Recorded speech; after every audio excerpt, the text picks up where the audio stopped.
and welcome to the Inglorious Bards. This is Adventure 28 of Season 6, and it's going to be the best adventure yet. We are coming to you live on twitch.tv/IngloriousBards, as well as getting these videos up on YouTube and every podcast platform as well for your viewing and listening pleasure. Thank you so much for joining us. Super happy to have you here. And today we have a special audience member joining us, Frank, aka Clay God, who's been following us since what I heard today, Season 1, Episode 1. Thank you so much, Frank. If you would like to join the Bards as a live audience member, just go ahead and watch all the episodes since Season 1, Episode 1, and then be a longtime friend of mine for many, many years. But we're glad to have Frank here. Frank's also done a ton of interesting and great art for the show, including some ceramic work as well. If you want to check that out, go to our Discord and check out the fan art section. That's at ingloriousbards.com. Again, I am Tom, your disingenuous game master for the evening. We have a cavalcade of characters doing all sorts of great party unity stuff, I'm sure, tonight. I do have a little bit of bookkeeping. I recall the last time, maybe a couple weeks ago, you guys got some potions and you guys said we're going to divvy them up and we'll just figure out who got what later. I think we should divvy up who gets what now, so we know who has what. And I have potions with symbols on them.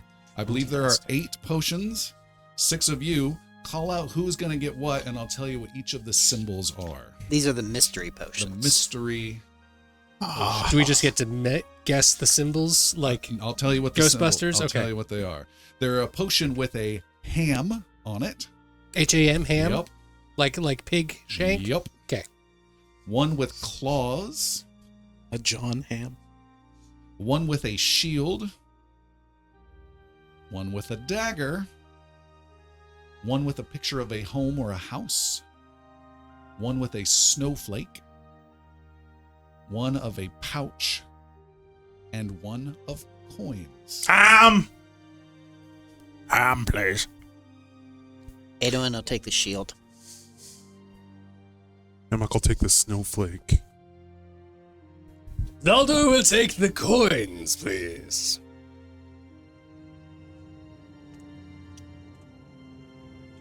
And the dagger. Just the rest. Just all of them, please.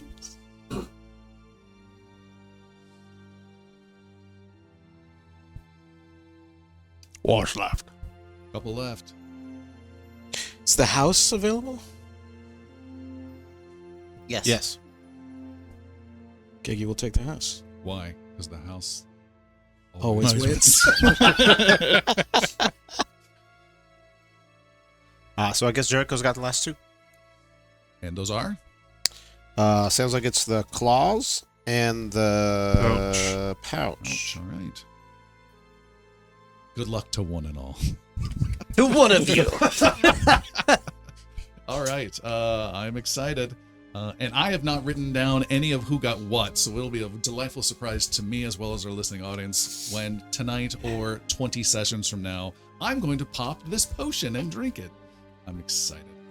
Is there any semblance as to the contents of the bottle? Like, Yes, a house. Yeah, there's a. that's what I'm wondering. It's like, There is nothing that you can get magic-wise, detection-wise. That's the whole concept of these Complete crazies. mystery. Complete mystery. You've gone in and someone's removed the labels around the tin cans and put them in the dollar bin, and you just grabbed 8 of them, except they can change the world. how many Possibly. calories is this? All right. I want to drink it now. I have a question for our beloved adventurers. That's just the 2 of us. All our beloved adventurers. No. And let's start with Geggy. We were just talking to you, Geggy. Geggy is our pixie archer. Geggy, if you were given a gold bar worth 1,000 gold pieces and had to spend it in just one day, how would you spend it? I would go to the Talonwood and I would have the gold bar changed out into gold coin, and I would sprinkle it throughout the forest because all of the Fae love chasing all the shiny things. And I'd be able to sit and watch the Fae play all day. Ooh, I like that. We have Aduin, our elven champion. 1,000 gold in a gold bar. How would you spend it in a day? I would secure a location for the third Temple of Tabitha. I'm going to be a double knight, bitch. Carahel Starbucks. The church across the street from the church that drives people mad. All right. Pumpkin spice prayer Be- time. Inside the Geist store. It's not being used right now. We have Hemlock, who is a fetchling gunslinger, kind of a shadowy, palish gunslinger. Same question, spending 1,000 gold in a day. I'd buy my goddamn friends back. All right. He says, staring daggers into Aduin. You stupid temples. If your friends can be bought, they're not really good friends, are they? Better than these. Next to you is Stog, the barbarian. Stog, same question. Hookers and blow, Tom. Hookers and blow. All right. And then we have Zaldor, the wizard extraordinaire. Same question to you. It's all right. Zaldor, Wizard of the Seventh Sorry, Temple, yeah, Keeper of the Keeper Air of Spheres the- over the yeah. 1,000 dials. Thank you. Naturally, I would only want to spend it on the most careful things, and of course, splurge on my dearest friend Jericho. I figure like I would split it up into 2 purchases. Probably one that I would send back to my family and the other wizards in Thave to make sure that they are protected and well honed for the upcoming dangers. And then, of course, whatever you needed. Maybe another pony. Or better instruments, perhaps. A stronger ukulele. A lute, in fact. A lutelele. Whatever he would need. I would always want to give it to my dear friend. Great. And speaking of dear friends, we have Jericho, our gnome bard. Jericho, last one to answer that question. You can have half of mine as well, so you have 1,500. Really go big. I think it's just amazing how well that Zip Dom knows me. I would take it to the Temple of Carahel, where they said that the process to send me back to my friends would be very expensive. And some cheapskate said it was too expensive for them, and I would pay for it. All right. With the third temple. It just goes right into Aduin's pocket. Temple B said no. Temple C, come on. All right. Well, to hear why there's so much bitterness going on, let's get a recap of what happened last time from Jeremy. We're intending, as we were all tasked by Callie and Varro, to get ready for a dangerous journey to Thave. And in the morning when we all got together, there was still a lot of hesitation because Jericho and Hemlock are surrounded by what they don't consider to be their friends. There are 4 other characters inside the party that they don't recognize, despite the fact that they've been adventuring with them for months. These are not the friends they thought they had. And so rather than everyone going to Thave and starting this mission, Hemlock first wanted to make sure that he took care of some loose ties and took care of a wanted poster that was up in his name. Decided to actually cash in on the poster to go figure out who was asking for this. And then we ended up running into Eprit Vinkaren of the House Ioleth. It's a dangerous, powerful house in Mirskan, and he had a bunch of elven assassins that was apparently part of a business venture that was going to be happening with Joran. Ex-Joran now, who Hemlock had previously destroyed. That also, it appeared, was the author of the wanted notice, so that was no longer an issue. So Stog and Gaggy and Aduin and Zaldor all figured, okay, we got this done, let's get on the journey. Jericho wasn't having it because he was still looking for Dash. And Hemlock is not going to trust these 4 strangers, according to them, that they haven't been venturing with. The only thing that really concerned him was how this happened, who did it, and how did they find them. He remembered there being a gray cloak, and almost on the cue, the gray cloak appeared, grabbing another one of those silver cords that Jericho and Hemlock had both seen the day before. Hemlock chased her down, and with the help of Jericho and the haste that was created, got there really fast before she could disappear a second time. And he cornered her in an alleyway to question her and ask for how he can get his friends or his life back. She mostly reacted in fear. She didn't want him to come near her. She didn't want to be seen talking to him. She mentioned that there is a much bigger danger in the world that we're even aware of, and that if Hemlock ever sees a bundle or a collection of those silver cables, that he should destroy them as soon as possible if he lives that long. On that sort of a dire note, Zaldor and Gegi both rounded the corner, and trying to figure out what Hemlock was chasing, she vanished again. Hemlock relayed that information in secret to Jericho, while the other Guardians were trying to get it going and try to bring them along.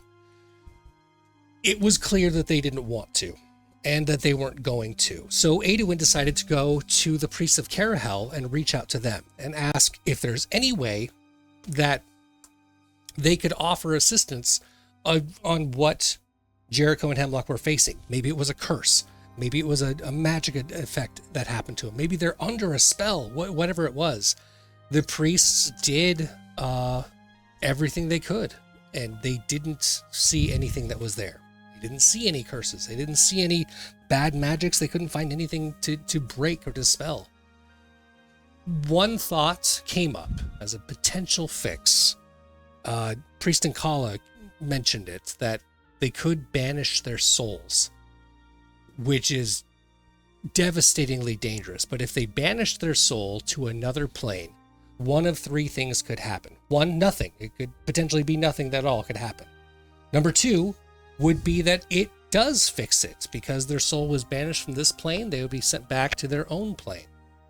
Or the third option, they're destroyed and removed from existence in any reality. Jericho decided it was worth it, and that was a choice that he wanted to take. Aduin decided it wasn't. And as the Knight of Carahel, the priests of Carahel followed Aduin's words and denied Jericho the option of being banished from the plane. Jericho felt betrayed, and Hemlock felt upset and betrayed, but not nearly as personally affected as Jericho was. And he left. He stormed off. He was not going to be consoled, wasn't going to be reasoned with. He needed to go find his friend. He was looking for Dash. And Hemlock, the loyal friend that he is not going to abandon Jericho, especially when he's going through such a hard time. And believe it or not, that's where we left off. So with the party actually split, and with time running out, we're going to figure out where we're going next and if we're going there together. So from there, let the adventure begin.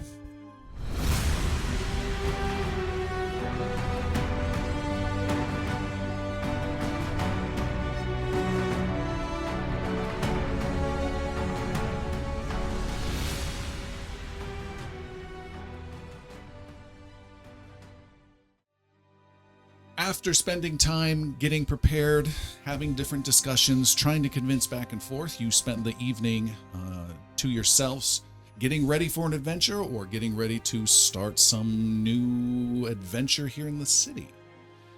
I believe you had all agreed to meet together the next morning. Don't remember where, so we can just default to Pegs as a generic then. Yeah. All right, you guys all meet up at Pegs.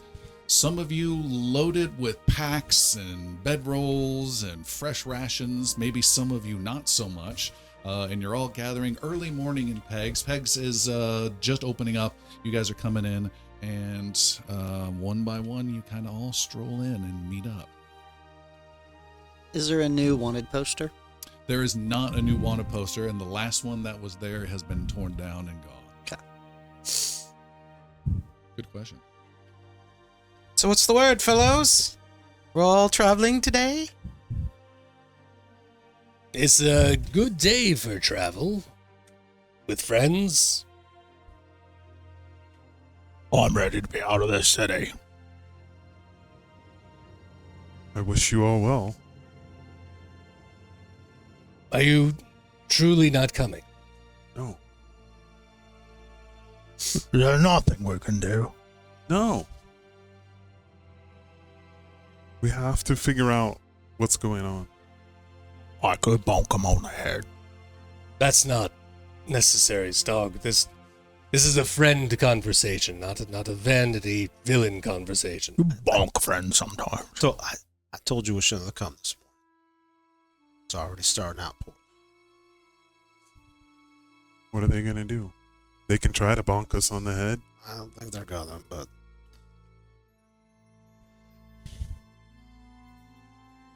If we are not venturing, There's will you nothing- accept our help with what your mission is to stay? Or do you choose to not be around us or work with us at all? are you speaking for yourself, or do you speak for all four? I I never. don't know. I don't know if the four of you are any more in accord on that than the two of us are in accord with the four of you. I'm not proposing anything specifically, other than to say that it is better for the Guardians to stay together at all times. And if there is a way that we can help you, if you will not go to Thave, will you allow us to help you here? I think I'd accept any help. Yeah. What is it that you plan to do that we can help with?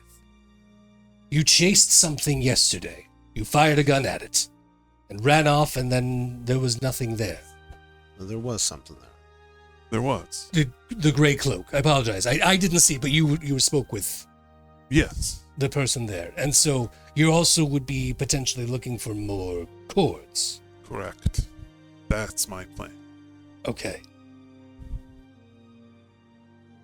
Would you allow one of us with you to possibly see or help see those cords if you find them? Yeah, of course. As soon as I see something, though, guns are coming out. Shots are being fired. No matter who's carrying it or if there's no one there at all. Hopefully there's nobody there. There was a crowd there last time. It's the only concern that I have is them firing into a I crowd. fired above everyone's head. Nobody was in danger. I was trying to get the lady in the gray cloak's attention. He's as accurate with his weapons as you are with yours. Do you I trust didn't yourself? see anything. Well, then you Pixie eyes. probably shouldn't fire your weapon then. I didn't see anything. I didn't see a silver cord. It's my only concern. Is there was no real threat. I don't know what to say about that. It's something that only the two of us in this group can see. We'll gladly accept your help. And Jericho, will you accept help? I think I was the first one who said yes. Just needed to confirm, dear boy. You and I, our people have roots in the Fey realm. You and I both know there's other realms that others don't see, that our people come from and our people see. You, at the very least, should be aware that there's other realms that are unseen by some. I expect more faith from you in this. This is true.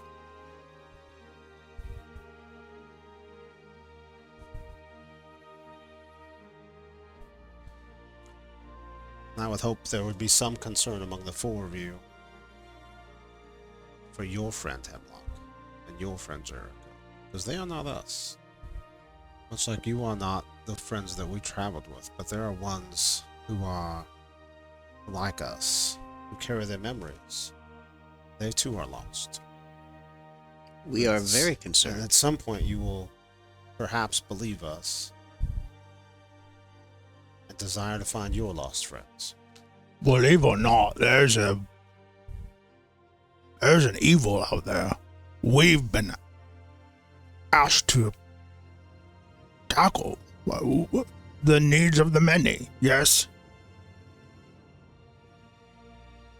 Stog, who's not great with numbers, you notice this morning has a small little belt hanging off of a loop, and he's carved a second cut into it for 2 of 14 of the days since Callian Varro mentioned that there was a need or a priority.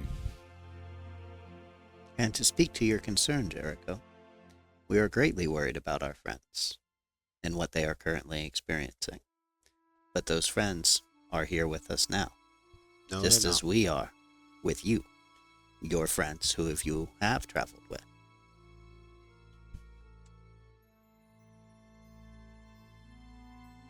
I guess we know who believes us and who does not. Yeah. It's not a matter of belief. It's duty. Yes, I always hate to agree with Stog, but he's right. I believe Stav's right. And it is unfortunate that you, Duty I to your guess, do friends. not believe us in that same way. Well, what do I not believe about you? Just so I'm clear. That we are, who we've always said we are. And we are your friends. True as can be. And we have traveled with you and through many dangers and many frights. Stog, what's your wife's name? Amaru. Oh, it's interesting. When we talked about who sent her away, no one talked about that before. What? And you belong to a warren? I belong to a tower of wizards from Thave. You guys have some things similar in the last months, but you don't have the same lives that our friends share. Same lives, same faces, none of it. And I do believe that you believe that. And you are obviously earnest in your belief of that. And it is clear that your minds will not be changed. We have spent 2 days since Callian Varro tasked us. It is 10 days through the shortest route to where we need to go. We have 1 day to spare.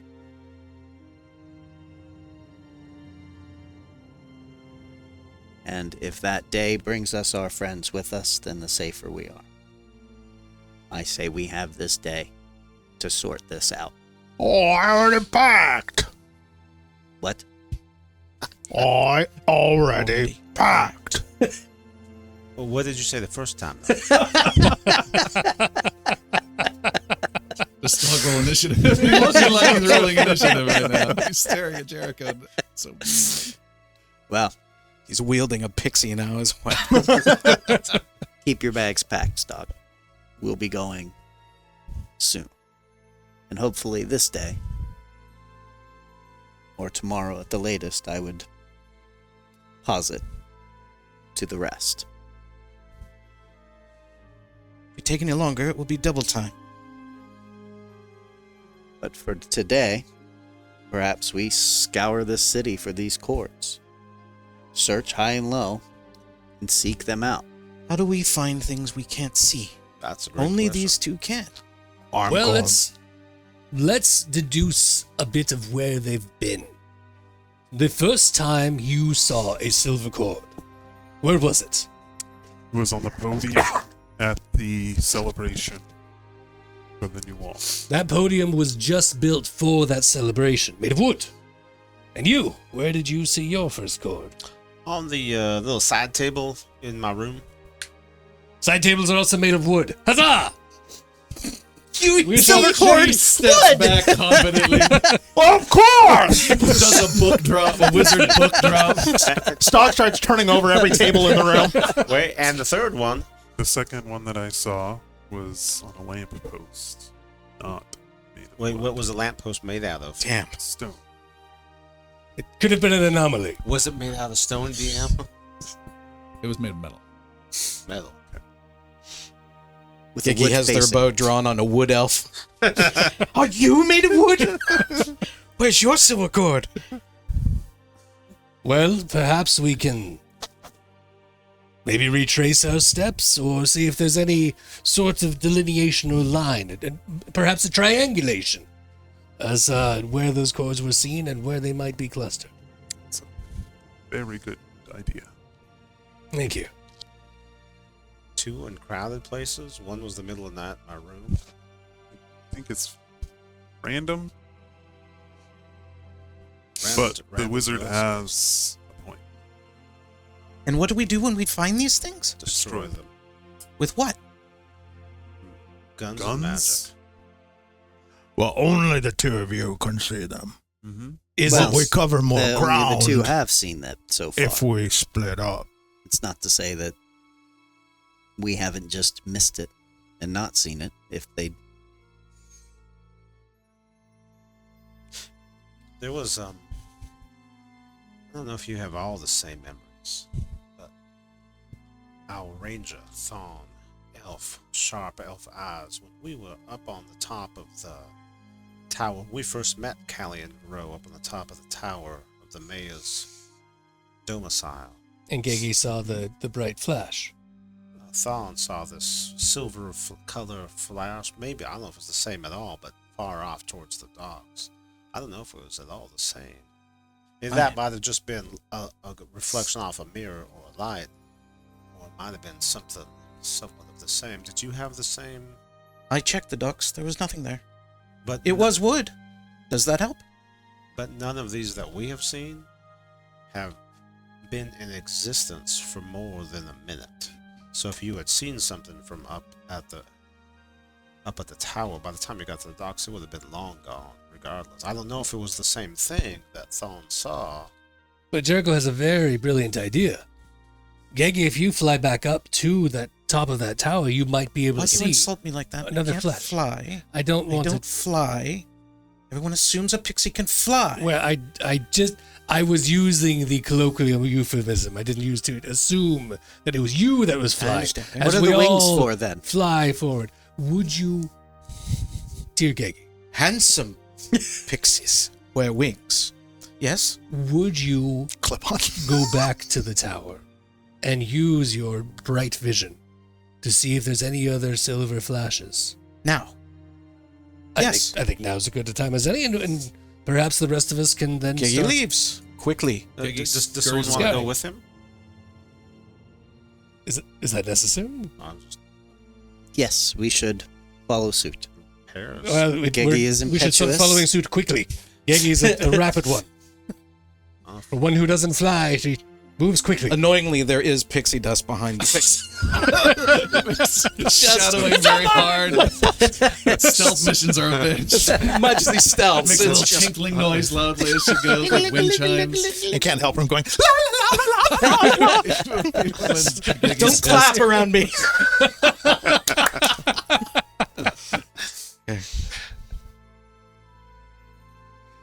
Right. Well, Well, what good would all of us being up at the top of the tower be if Well, we should be around. Down below. Go to the fort and wait for Gege, if nothing else, so that we're there. So if she sees it, we can.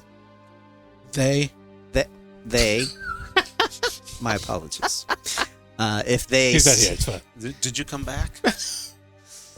Yeah, comes back just Always the correct just pronunciation. correct gender. So that if they do see something, we can travel as quickly as we can to it. I was thinking that if you and I might just, I don't know if Zaldor wants to come along with the more magic, but just start going down the street, seeing if we see something. They said there'd be more yeah. through some of the more traveled parts of town, just seeing if we see it. It I seems super did- random. Did mean what I said. Perhaps triangulating. Let's go back towards Yes. the places where we have seen the others. So, Aiden, would you mind heading back to the Iron Tower to catch up with Gege, who's clearly already at the top of the tower by now, the way he doesn't fly? And They. we'll meet up with you. Thank you. You're a good ally. Thank you. Stog, where do you want to go? You do you. You should go to the fort and talk to Plen about your new job. I don't like him much. He's a tool. Yeah, but Tools he's should be- offering you Tools can be used. a position. Could you all use the help of the guard in this? Like I said, I believe you will make the wisest decision possible if you make your own decision. I'm pretty wise. I don't know why I said that. I'm very Make a wise. deception roll. DC 28. I could hit that. Uh-oh. No, I can't. Oh no, yeah, I can. Hold on. 24. Ugh. All right. Hemlock, would you and I like to go together? You can help point out anything that we might see, and I'll let you know what else I might not see. But we'll be potentially detecting magic, as it were, and you can detect magic, obviously. Yeah, I'm going with Hemlock. Stog, you can detect magic as well. I just see images in my brain. Yes, those. Adwin, You say there's veggies in your brain? I didn't hear that. What? He just goes around like Bruce Willis touching things to detect crimes or something. That's a mine. That's a cat. You want to go head out? Yeah. If any of you guys want to come with us, feel free. and you two will be going together. I don't need to separate you, We're going but to you can. stay together. Okay, great. I wasn't sure if you wanted to divide and conquer.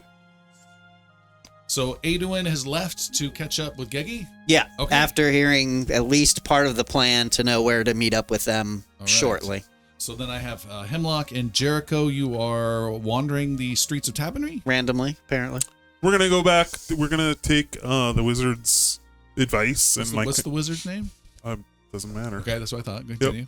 And I can correct you if you'd like. It's thank you. Zaldor, the Wizard of the Seventh Tower, Yes. Keeper of the Wind Wizard of Spheres the over the Seven 1,000 Towers. I will give you that much. And Keep it the kind of retrace Wind our steps a little bit Okay. to where we have seen these anomalies. All right. And then what about Stog and Zaldor? Oh, they might need help. They might need backup. I did invite Taldor to come with us. So with Zaldor, Stog, what are you guys doing? Yes. Following. Following. Okay. All right. Gegi and Aduin, you two are at the gate to the fort, and a guard is there, and he says, "Good morning." Yeah, business. We need to be inside and up top. I Don't need to disturb anyone. Just need a few moments up top. I don't have anything about anyone coming in or going up top. We keep a pretty tight gate here. Do you really? Do you? After the previous Yeah, mayor, he's already on the other side of the gate, just talking to the guard out of courtesy. Well, we'll be leaving. he's on the other side somehow. We have a need to revisit the top of the tower as we had on a previous occasion very recently. There was one more piece of business that we must attend to, and I apologize for the inconvenience, but hopefully we as the Guardians of Tabenry can pass through in this moment and conduct what business we must in order to continue to guard Tabenry. Make a diplomacy 22, please. 15. Okay. He says, "By whose authority did you do that?" Gold? No, You had 1,000 gold. well, by Plem's authority, indeed, as the mayor, he had previously allowed us access into the tower I top. could ask him, but Yes, please do. Please do. Do you really want to bother him over this for the Guardians of Tabenry?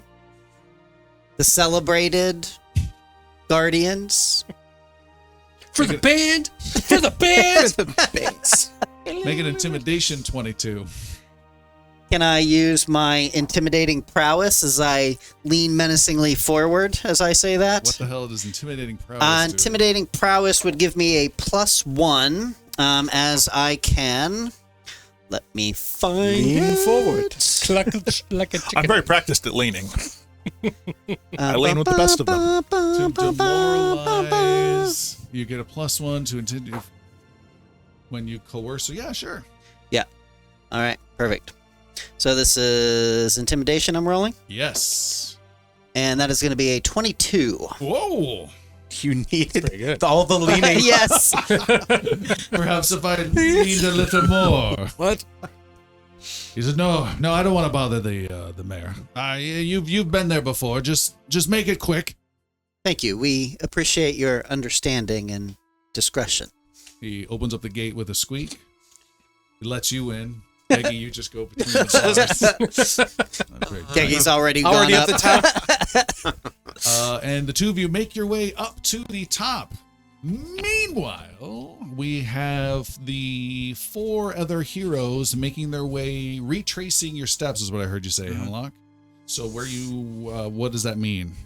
So I think the closest place we've seen this is the lamppost, as I believe it was right outside of Peg's last time, or close. All right.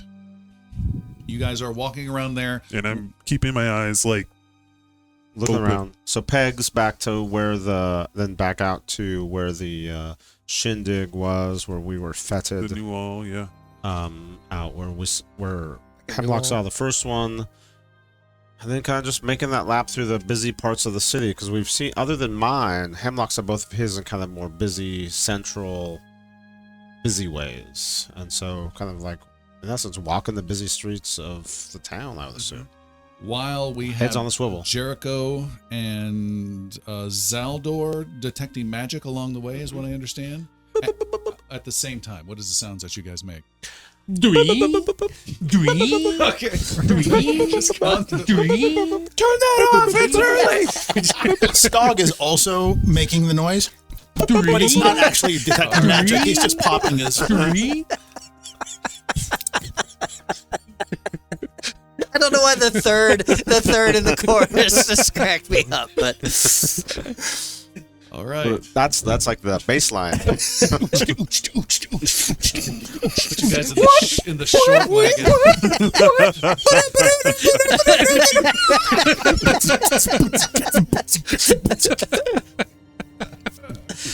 Hip hop is invented. So all right. much detecting magic. You guys are making your way through and constantly doing that. I've made a couple rolls, and nothing is seen, and there is something detected magically by Jericho. Jericho, you detect magic within 30 feet as you're getting just tired and bored and your ears relentlessly hammered by these sounds. You detect magic on a person, a middle-aged gentleman who is shopping, doing some window shopping for some clothes, and just kind of early morning, not early morning, just walking around looking, just going about. He's got a bag with some bread and food in it and just doing his normal stuff, but you detect magic on him. You go too far, it's not someone else, you come back, it's clearly on this guy.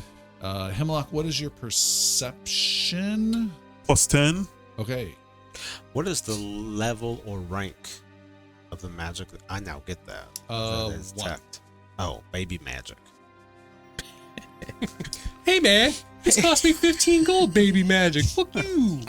And Well- Hemlock, you see there is a somewhat sketchy looking guy who really shouldn't be up this early in the morning, slinking around an alleyway not too far off, who is watching that guy and is actually, his eyes do not look at you in any way whatsoever with a critical failure. Has no idea about any of you, and is watching that person. despite the chorus of weird sounds. Yes. He's just Uh-huh. Where are those unearthly tunes coming from? You know that sound you've been looking for?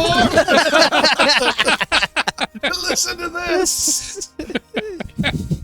I'm gonna pay close attention to him. Okay. The guy that I see with the magic, what do I recognize him? What does he look like? Do not recognize him. He's a portly, middle-aged human guy who is trying to decide whether or not he wants to go into this shop or not. You see him reach into a pouch and pull it out and start counting some things in the pouch. Hemlock, you see your guy watching with interest and perk up and take a couple steps more closer to the edge of his alley, maybe about 60 feet away when he sees the other guy doing his little window shopping. Okay. Oh, I'll get within 30 feet of him. Okay. You do so. With his natural one, he has no idea Yep. anyone is there. What do you detect, dear boy? Oh, just the guy over there that's shopping's got some little tiny bit of magic on him. Where? The middle-aged guy who's shopping, right? Point with my pinky. That one. That one. The guy turns around and looks. And I goes, get nothing. It's not. Was that indeed the sound from before? Nope. No. See, Is that why it's not? Cast the whole. Next to me is the left hand. Sorry. Cast the whole different spell. there you go. He just cast magic Oh, missile. there it is. Gotta get these sounds right. harmonic magic. Which one's fireball? Stog, give me a perception 18, please.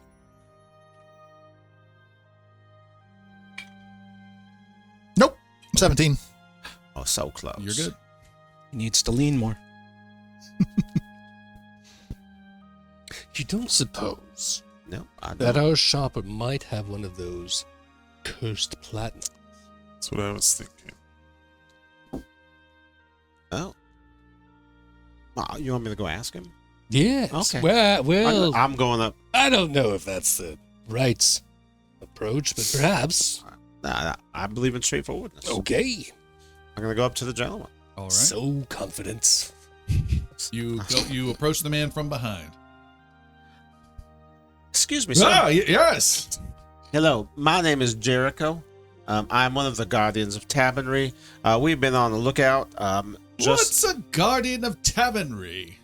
I think if you put the three words together, it'll be super clear in your head. Guardian, someone who guards of, pertaining to Tavernry, the town that you're currently in.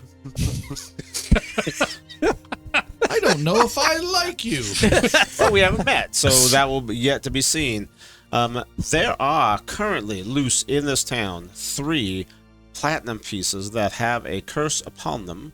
We have been searching through them for magical means. You may have one. If so, I would recompense you for it. If you have it, only asking because I have detected a small amount of magic on you that may be of a similar vein. My compatriot over here, Zimdor the Magnificent. Wizard of the Seventh Tower, Keeper of the Air Spheres. It's fine. Hello. Anyway, he does a lot of magic. I do a little bit.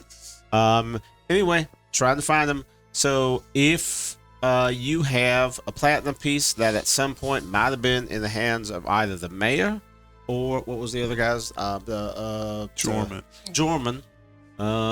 It might be trying to kill you. So that's all I'm saying. Well, this has been nice meeting you. I've got to get breakfast ready for my family. Have a wonderful morning. And he scoots carefully around you without touching you. Is that a no? Yes, thank you. Oh, that's a yes. And he starts to quickly walk away, looking over his shoulder. Well, hold on there. Who told you you could leave? Stog's just right there in front of him. Yep. He stops and he gulps. He's a lot taller than I am. Oh, I think you need to finish this conversation. Anyway, so just with no interest in stealing, you'll be fully recompensed if you have one. Just asking, do you happen to have it? Because we need to find it. Please don't recompense me. I'm just here for breakfast. Pay you back for it if you have it. I don't want any trouble. I don't have any platinum to give you. Oh, then that's fine. That's all it was. Do you have any platinum on you at all? Not for us. He reaches in and takes For out me. 3 silver and 7 copper. You can take it all. Oh, no. I don't want any trouble. No, we don't want. No, that's good. Here, I'll pull out a silver piece and just hand it to him. You, for your troubles. What kind of robbery is this? You are without a doubt the worst thieves I've ever met. No, if I was a thief, Dash would be a really good one. But he was teaching me, but I'm not really that good. But I'm gonna knock off 1 silver off my inventory. Are you all right? No, I'm a guardian of Tabernary. Anyway, thanks. Zaldor will quickly pickpocket and pull this silver back Okay. so he can return it to Jericho. All right. So generous. Make a thievery roll, please. And you just need a 17. 21. Okay. He looks back over at Stog, gulps again, and you relieve him of Jericho's exact silver coin back in your hand. Yeah. Thank you so much. Have Do a you wonderful pop day. it in your mouth? I don't carry things in my mouth. However, I do have Yeah, when he cloak does- pouches, Yeah, and nice. there's just a whole bunch of little things that pop in and pop out. So yes, it's flipped away and is just tossed into the corner Into a and- moist and- pouch. Yeah. Got It also makes a noise too. Ugh. Yeah. every time we use the power. Right. What It the was a good thought, though. the sketchy person that I was paying attention to, what does he do with all Yeah, that? he started to look a little confused when Jericho came up, and he kind of stepped back. And then when the guy left and Stog got in the way, then he quickly moved about 10 feet, grabbed a young street urchin type, and pulled him into the alleyway. And pulled him and turned him around and pointed it at the group and was whispering stuff into his ear. See, it was very straightforward, and it went without a hitch. It did without a hitch. Ugh. That was very tricky. That's for you right there. No, I'm fine. No, I know. But this was yours, and I figured it should be returned to you as it was not necessary. I don't need you to give me 1 silver. I got plenty of money. This is your money. You stole it from me? No, I'm returning it to you from the gentleman you gave. What, I you stole stole- it from him. You stole money from that guy? He was expecting someone to steal something. I wanted to make sure that all the expectations were met. Excuse me, It's a sir. service we provide. You are welcome. This wizard here stole the silver piece from me.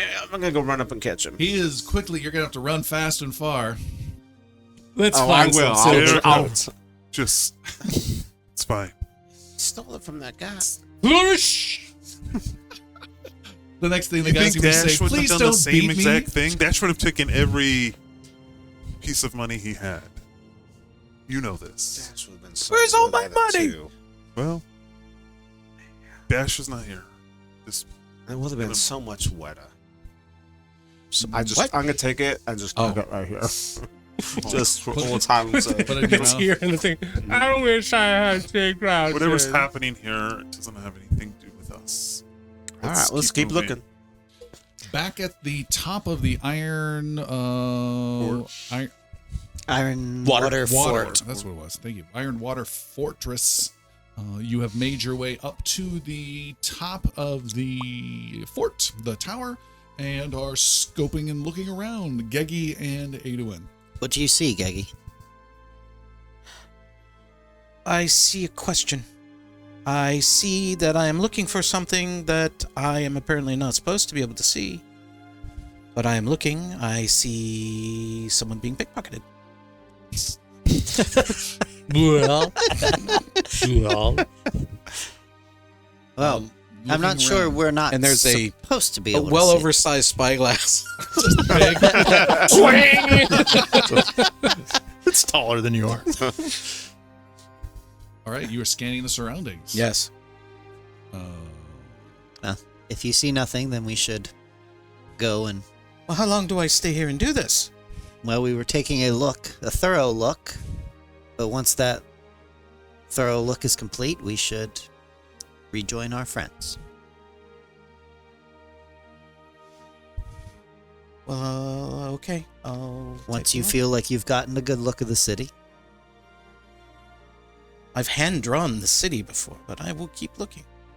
And Gegi will spend some time scouring the city for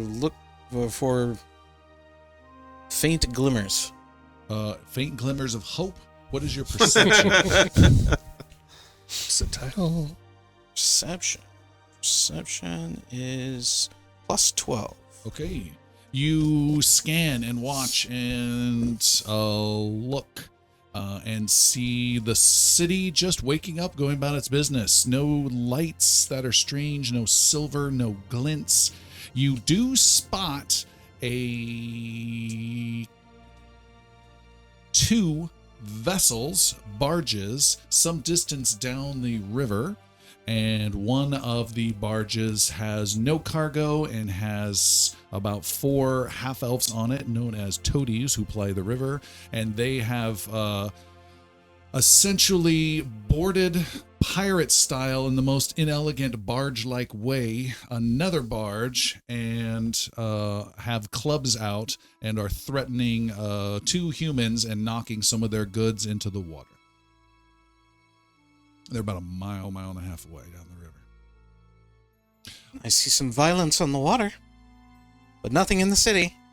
Aduin, you hear something, and you peek, and you look down below, straight down, and you see on a balcony with some beautiful flowers some distance below you that overlooks the river is a completely nude woman, gorgeous looking, and she's standing out on the balcony drinking some warm coffee from a cup.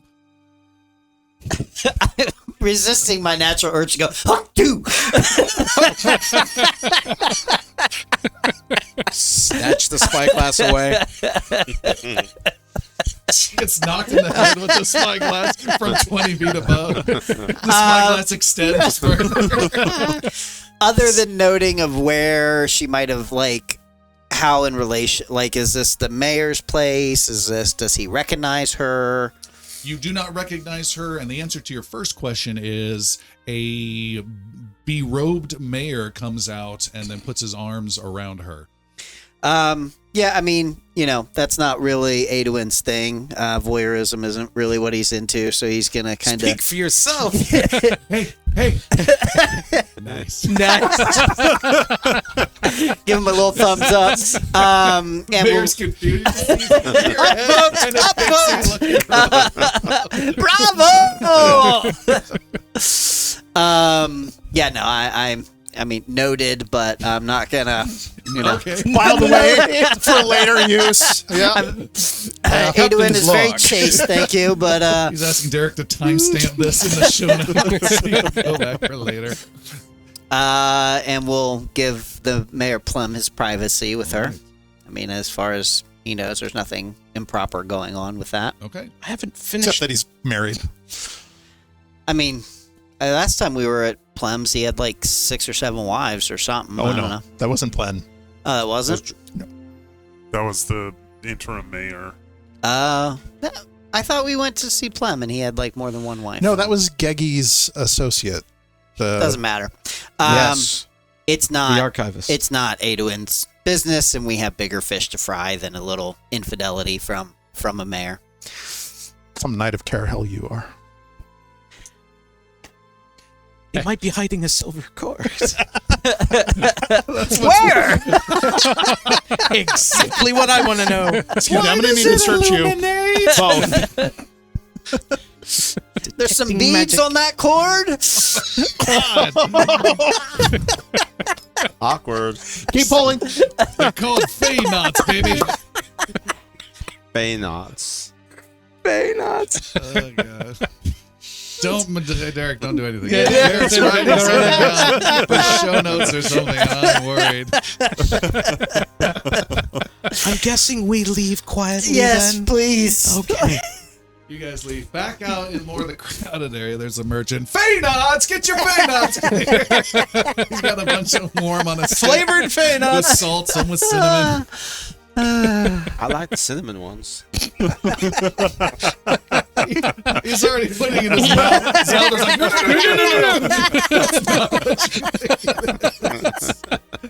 Those are not treats for kids. Oh, I know. All right, you guys are continuing to detect magic and are having limited to 0 success. It's been a couple hours, been 3 hours. And the steps that we've taken, we've gone to where the podium was, at the edge of Newhall. Let's return back to the Horn and Trumpets. Yeah, you've been to all 3, and then we'll even say you tried to go to the triangulation point in the middle. There was excitement because then Zaldor was like, oh my god, that's exactly where the first temple of Carahel is at, where the sphere came down, but then no, you were off by quite some distance, and you went around that neighborhood, and still nothing. Stog is keeping an eye open for a shop that sells scrolls as we are walking around. Okay. This seems fruitless. Are we all together right now? Different time of day, perhaps. Same time of day? I'm wondering if the chords may have been under a particular solar alignment. That's how they were visible, or they weren't when you come to different times. So perhaps when you saw the one on the podium that was in the evening and during the daytime, that area wouldn't be worked. We can keep trying. We can keep looking for the rest of today. Did anyone check the podium? Yes. Yeah. Well, where the podium certainly was. I don't believe the podium's still erected at this point. We also need to give out a hero point right now, by the way. I have a hero point alert, and we will have a hero point given out by our audience member, Frank. Oh! Yeah. Frank, whom will receive the hero point, the first of the evening? Your favorite. Jericho receives. Frank Well has selected done. Jericho. He's about to lose his mind. I'm gonna need it when the combat starts. What? No, not against you. Oh, go figure. That's wonderful. Wait. Angry looting. Everyone stares at Adwin. You knew this was coming. You are the silver gold. It's going to turn into Reservoir Dogs. You're going to be okay. I think really in that situation, only one of the 6 is surviving on that. All right. All right. It's a big city. Yeah, well, I'm not giving up. Okay, you guys keep going and making your way through the city. I assume by this time we have rejoined them. Yes. Adwin explains that there seems to be some trouble with the toadies. I think, It's been some trouble for some time. yeah, these humans, they were boarding another barge, and I think some people trying to move in on their territory. Might not be bad even if we don't want to get involved, just to swing down by the docks. Lots of wood there, and as Talk good a to place as any. Good friend of Illa. Yeah. Maybe we can at least just have a conversation and get some insight. We'll follow your lead, Hemlock. Yeah. We'll make our way. Looking, I'm looking. Hemlock's eyes are peeled, just Yeah, looking for any. I'm looking. Any excitement on your end? No. Nothing to speak of. I see. Harassing some patrons. You watch as Jericho finally pulls this silver piece out of his mouth. Like, I don't know how he does this. Tucks it into his coin pouch. Every day there's one in there. You're a tooth fairy practically. From your coin pouch just now. Flourish! There you go. It's still a little wet. It's the smile that is just. All right. You guys are going about the city as a group of 6 now? Yep. Okay. Some more time goes by with the 2 of them making their magic detection sounds. All right. Oh, you're out of time now. Stog sounding a little flaccid there. And it's about 2 more hours after that, so 5 hours so far of exploring the town, when Gripping role-playing game. Stog, you hear a cry for help. Oh, Up above, you're on a steep slope. You were slowly meandering your way through streets, making your way down towards the docks. But before you get there, there's a bit of a steep slope, and you see there is a halfling who has landed awkwardly on the ground and says, "Help!" And there is a horse-drawn cart that is racing down the slope with no driver upon it, knocking people out of the way, and people are screaming to get out of the way of this loose cart. And the cart is it looks like the halfling has fallen off the cart, and Yes. the cart is out of control. Okay. Oh, somebody help that halfling over there! I got the cart. And Stog will race towards the cart and attempt to magic himself upon it. So appear on the driver's seat of the cart to grab the reins. All right. Adwin, seeing the are there horses in the trouble horse-drawn with cart? There is one, yes. Okay. What was that, Adwin? Adwin would be chasing Stog's Giant frame. Okay. Yes. Yeah. You chase after Stog. Until it disappears. You're able to easily outpace him because instead of running full speed, he only runs 2/3 of his full speed, then stops, and then magically copies himself just 15 feet, and then continues. And so very slowly, you're getting further and further ahead of him. I'm almost got it. He's getting further and further behind. Adwin, you are closing in. You can make a acrobatics roll to leap and grab and do something. Okay. That is going to be a 22 Okay. total. You are able to leap inside the back of the cart and trip and slip on a whole bunch of produce that was being carried in this cart. Lettuce goes rolling out and some oranges go spilling out. Okay. My cabbages. And Adwin starts to attempt to get into the driver's seat and gain control of the reins of the horse. All right. You gain control. There are some people in a way, an elderly couple.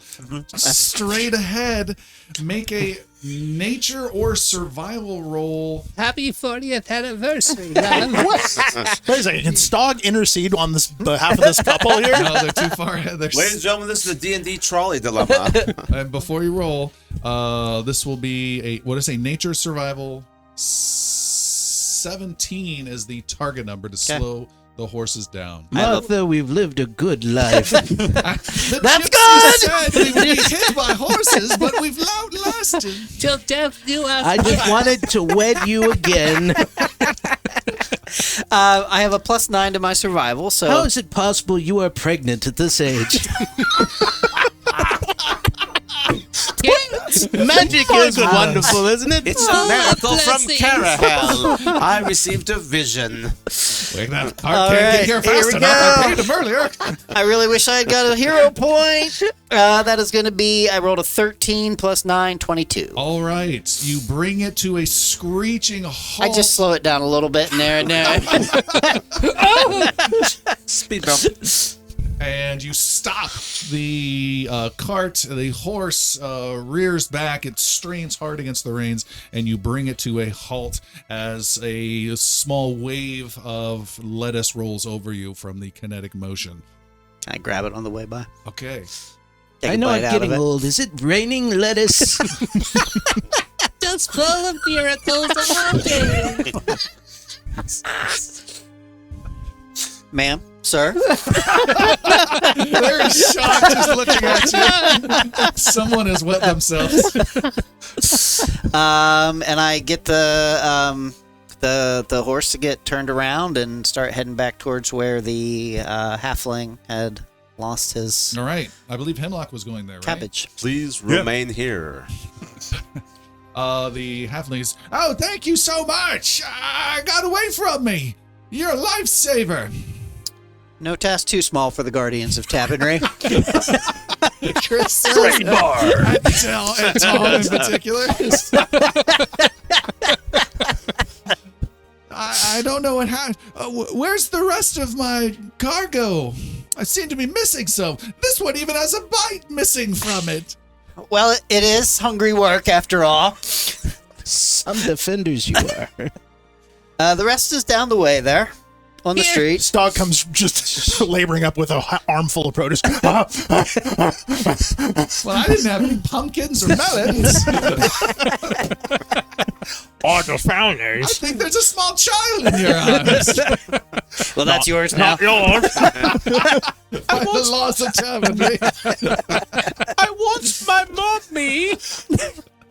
All a day's work for the Guardians of Taverny. Hey, whoa.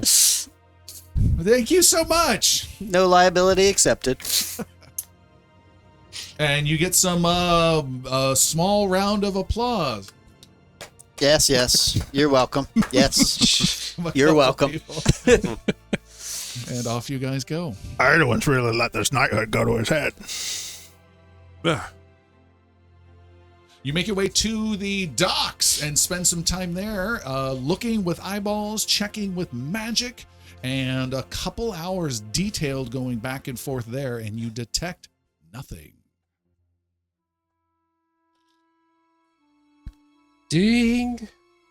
Ding. I feel, dear child, that my detect magic is donezo for the day. How are you? Are you sure you know that spell? I feel like I'm detecting things. All right. Gee. I haven't had nearly the luck you have, though. All right. Should we split up? Cover more ground? We found nothing.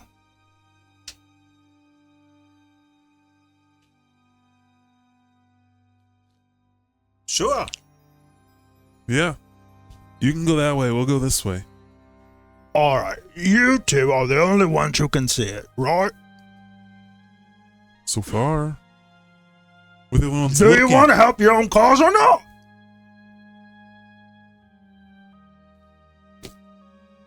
And they call me stupid. They do. Hey, it's stupid! Hello.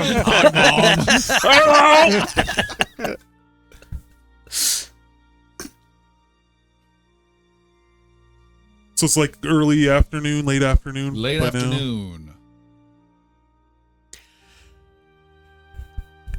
What was the time of day that all of these, I mean, once overnight? One was in the morning, one was in the Okay. evening, one was overnight.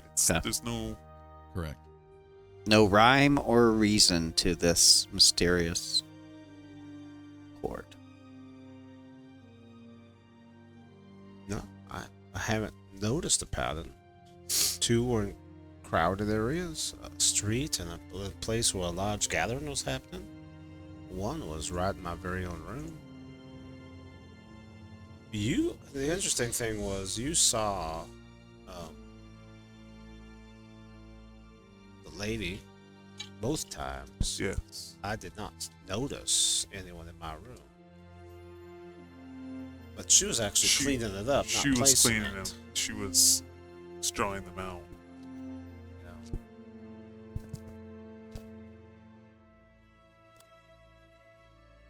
I did not imagine we were going to find it right away like they were all over the place. We have to keep looking. No, what the hell? I didn't find Vestrath in the first 5 hours. So splitting up, not splitting up? Let's try this. Since we're at the docks, let's all split up. We'll go in 6 different directions, cover the entire docks in an hour's time, and then meet back here. Hopefully you will have found something at that point. If you fire a gunshot, we'll all know where you are. Yeah.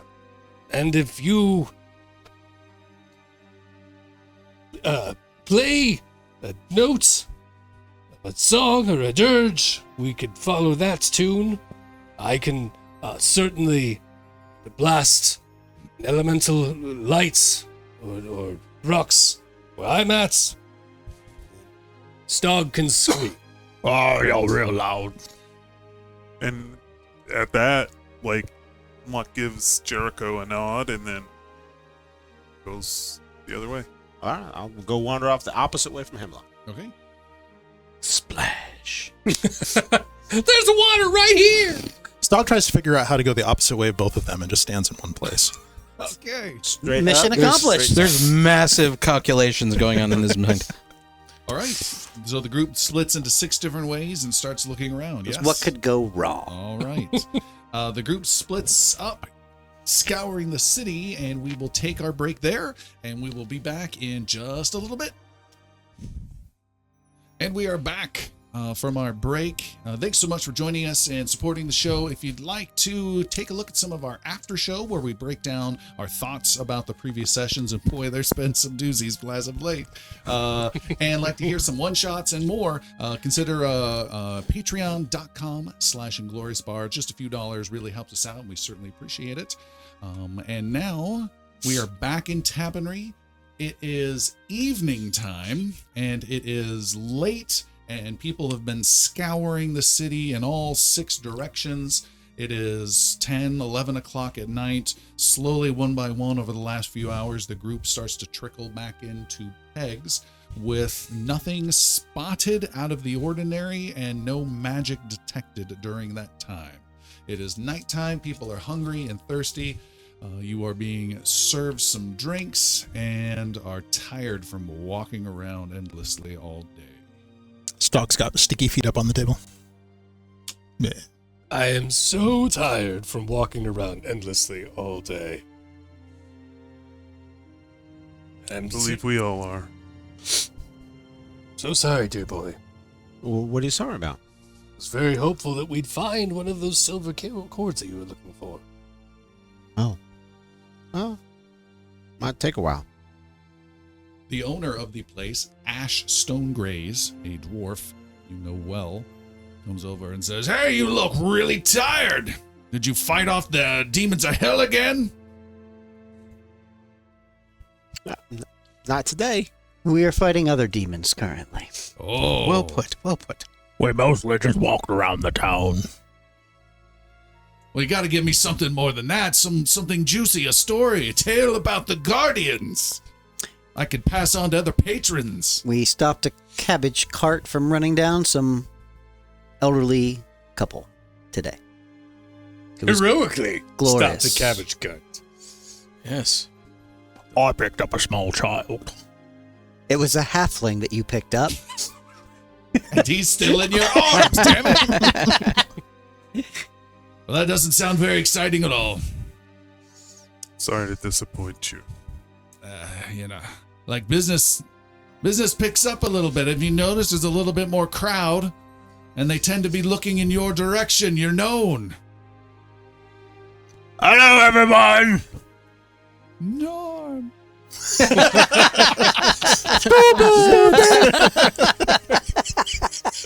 that stupid over there? All right. Well, Well, these drinks aren't on the house tonight. there's a cabbage cart. What about the cabbage cart? He walks away. No epic tales of the cabbage cut saving. I remember a day when Jericho would have made a song of that.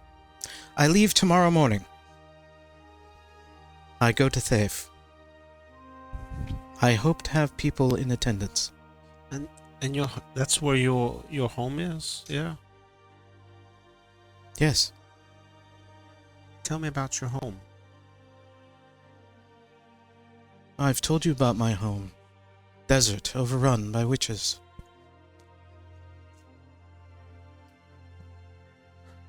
I think we've had this story before. That you told someone, and it wasn't me. But it seemed like me.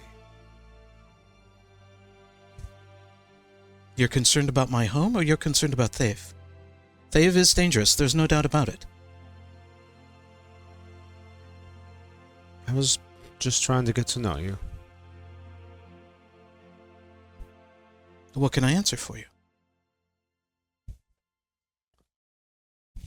Never mind. You seem set on staying.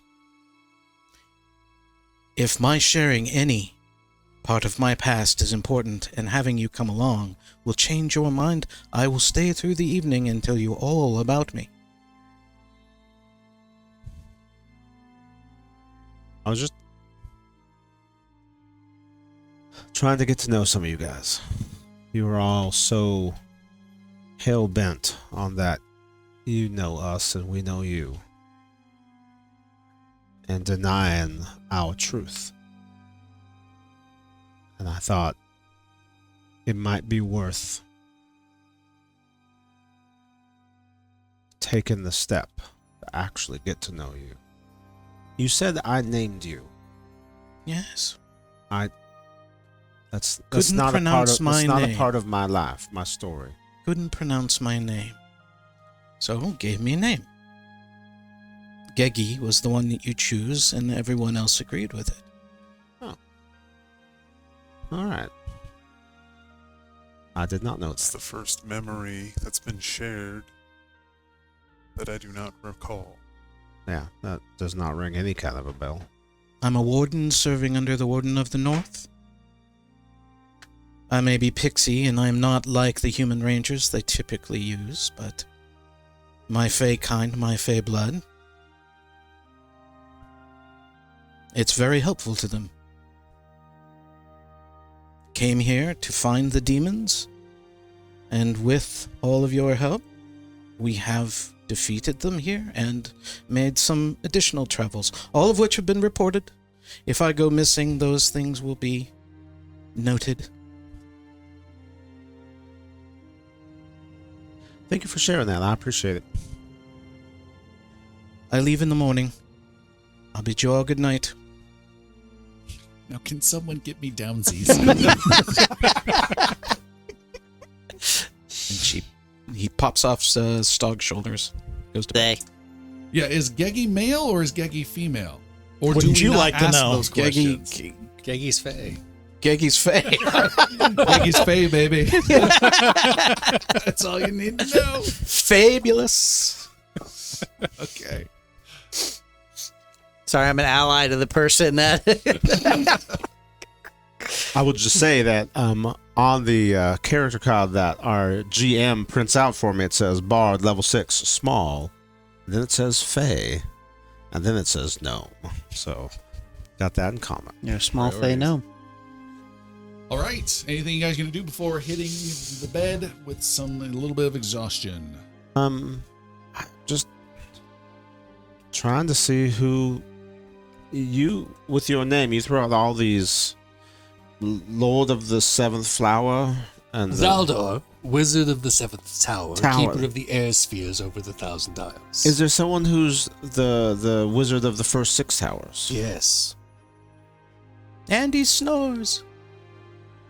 All right. There are wizards for each of the 10 towers. Well, there's 10 of them. There is. All from where I live. And what was the other part? That there's Wizard of the Ten Thave. Towers. Yes. And then Oh, Keeper of the Air Spheres over the Thousand Isles. okay. So there's a What are the air? I've been to the Thousand Isles many times. What are the air spheres? You may have seen them, you may not. Air spheres are not visible to all, but there is a magic of elements in the air, where there are different levels of form, and I have been tasked with maintaining them, making sure that they are magically held and at my disposal if needed for when we use combat. So you'll see me throw blade spheres of the winds. I will I believe use you caught me with one of those yesterday. unintentionally, I'm afraid, my dear boy. It catches everyone in its way, and I was going after what I assumed you were pursuing as the attacker. so it's possible he's been out to these isles and he can't see them. It is. They are above the Thousand Isles. They mostly live in the skies, but I am their keeper. So there's things that you can see that maybe he can't see, even though he's been right where they are. Yes. That sounds strangely familiar to something people have mocked us for repeatedly in the last 12 hours. Have you felt mocked? We've been 13 hours. Oh dear, 7 gods of Varen, yes. I apologize, Jericho. It's That's the least of, yeah. Thank you for sharing. I've been hearing you say those terms. I have no idea what they meant. I appreciate that. yeah. Do you remember when we met? Yes. Yeah. Right. In the inn. You came down for breakfast. Yes. Was it this morning? Or was it yesterday? Yesterday morning. Yesterday morning. Yeah. No, I mean when we first met. Months ago. We first met. See, they don't ever. Yeah. Yeah. You took me in. We met yesterday.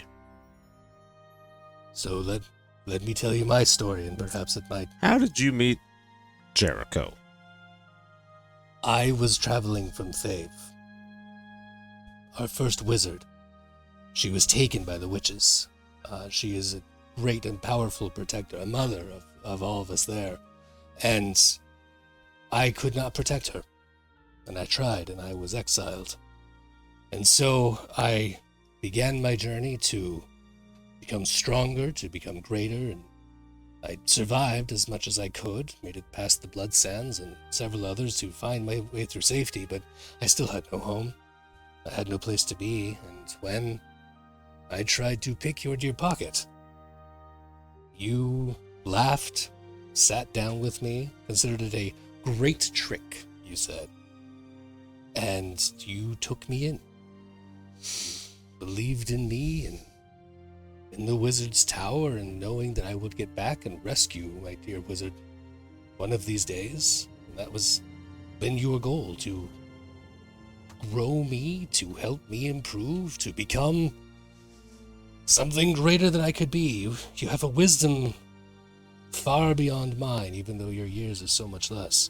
That's very similar to how I met my friend Ash.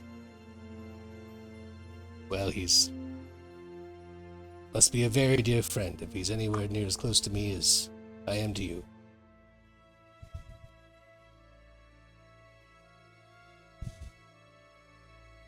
He's very dear to me. He is. Jericho, Yeah. let's go to bed.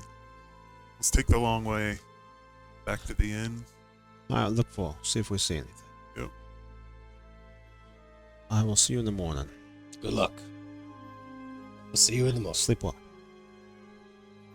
Good night. Oh my God. Good night, Stog. I think that could only have been better if when you did the fist bump, Zeldor just grabbed onto it awkwardly and shook the fist. All right. The group, little by little, breaks off at different times and heads back to their places of sleep. I'm adding a much belated tension die to the die pool, and What's the tension? I don't understand. oh, there's so much tension. The handshake. I gotcha. Yeah. Anything you guys would like to do before we arrive in the morning time? Did you want to have? Was there something that Hemlock wanted to say No. or do? Not Okay. really. I mean, Okay. voices frustration and not being able to find anything at all. But just whinging. So when the morning comes,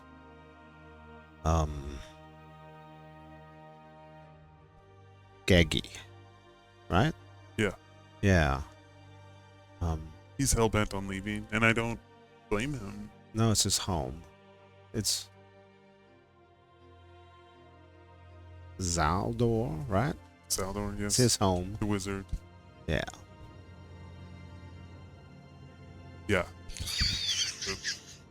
Of the seventh tower. Yeah. Mhm. The air spheres of 1,000 Isles. Just, His you master plan is coming to fruition. you can't see it, but you can feel. I don't think that's it. I think it was something else, but that's close. That's I don't know about the other two. They'll probably go where the friends go. I don't know. What if we never find anything there?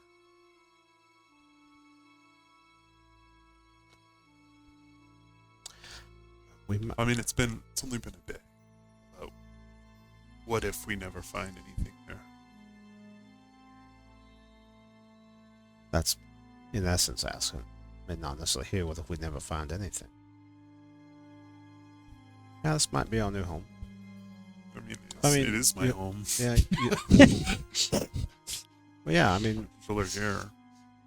My friends are not. You are here. I assume my mom and dad are back at home. Yeah. Or some version of them. They're they're probably the same. Everyone except for these 4 appear to be the same. I was just thinking, what if we get back to our home and you go back to your gunsmith friend and she's like, oh my gosh, I wish I had a bunch of phosphorus. Because you gave it all to the one that's here and she doesn't have any. I gave her, that was yesterday. Yeah, but there's the one here and then the other one. Anyway, yes. I was just thinking that'd be funny. Yeah? Yeah. Jericho's getting tuckered out. I don't know how all this works. Zaldo talked about how he says that he and Jericho. I heard. That's almost exactly how Dash and I met. All of their stories are the same as our friends, with a few small differences. This is very perplexing, very worrisome. It is going to drive us both mad if we never solve it. I'm halfway there right now. I feel you, brother.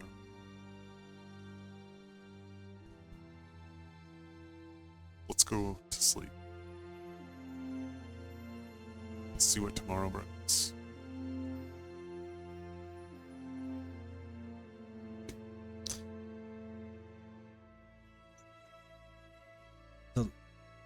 The lady in the tent. The witch? Yeah. No. The one who sent us on to go get the stuff from the goblins. Crazy one. The seer? Yeah. Do you think she might know something? It's possible. She's crazy. But she sees things. We might be crazy. I am. You are. But not as much as Stog. know if Stog is crazy or just... He's broken. Well, yes. We're all a little bit broken. Would you go see it with me? Right now? Yeah. They're leaving tomorrow. Let's go see her. All right. It's late. It's the best time. The moon's coming up. Okay. All right. I'll give her one of my crazy potions. You guys head out of the inner city out into the tents district, which is now a walled part of Tappenry. And you pass by some late night revelers, some drinkers, some partygoers. There's a guard that's breaking up a little argument here or there. You make your way over to the tent. Lady Vice's fortune tent, I believe is what you're talking about. Yeah. Yes? All right. You are there. You call out, and she says from inside, "Come in, yes." Good evening. You step inside. It is a dark, smoky, very heavily incensed area with big urns with holes and slats and decorations with incense slowly smoldering out. She is an old, cronish woman, crooked nose, tangled mass of hair coming out from underneath her red hood, and she gets herself a little closer with her cloak and robe, looking like she was not expecting company, this fortune teller, and says, "I knew you would be here," and adjusts and says, "Sit. Okay. Climb up and sit. Get up. I have to kind of squat to be seen over the edge of the table. What is it that you seek this evening?" "Stop it, Christopher! I know you're gonna go Python." As soon as I said "what" in that tone, I regretted it. We need to know, what our next steps should be. We traveled to hell with our friends. We defeated the demon. We came back, and then vertical silver cords began to appear. And shortly after they did, four of our friends were replaced by different people with different names, with different faces, but all of the same memories. And everyone else thought they were the same person, as if they had always lived here, and only we saw them as being different. And now they wish to go on a long mission to save the world, but we think that we should stay here and find our friends. And we don't know if we need to stay here to find our friends, or if we need to venture out to find our friends, or if we are being suckered by some evil machinations, and we seek your wisdom and your insight. I didn't need you to tell me all that. I know, but I needed to voice it to get it out. I all at know once. all of it. All of it. Since the moment you stepped through my flap. Ooh, that does sound good. Now listen. I can tell you what lies ahead. But it comes at a price. A price that I pay. In life. My life I bleed out for you, my loyal customers. For a silver, I can glimpse into the cloud of the future. For 3 silver, clarity becomes quite clear. For more, she looks at the bard and raises a disapproving eyebrow, looks at you and glimpses some sort of fancy gear strapped into a holster. For more well-to-do individuals, clarity can become quite clear. I did have at one point a wealthy merchant pay 50 gold at one point, and I was able to clearly connect with the spirits and show him a fortune true. It is really up to you and how much you believe. And she taps at a little velvet cloth on the table next to her crystal ball.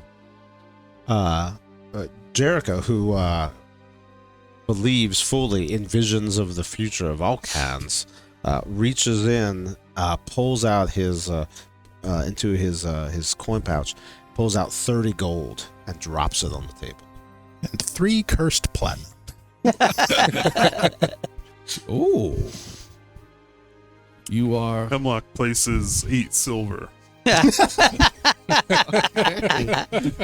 I didn't see that coming. She says, you are well trusting in the arts of this old sorceress. Now, let us touch hands. And she holds out her hand. Each other's hands. Let us touch hands and close your eyes. Your own eyes. And I want you to think of something important to you. You, fetchling, what is something that is an object, a person, a being, something that is most on your mind right now? My friend Galen. This Galen, I sense something furry and a dog, a loyal cat perhaps, this Galen. No. Yes, someone important to you, a friend, a family member. Friend, yes, a friend. Yes. His name begins with M. Mancy. 8 silver, buddy. 8 silver. Get what you pay for. And what about this Galen friend of yours? If you could sum it up into one action, what would it be? Would it be seeking love? Would it be not love clearly, but would it be accounting for sins done to this poor Galen that you must... No. Right. What would this action be? I can sense it, but I need you to share it for it to become true. It would be friendship, Friendship. guidance, guardianship. Guardianship, yes, the G's. I want you to say after me, guard me, O Galen.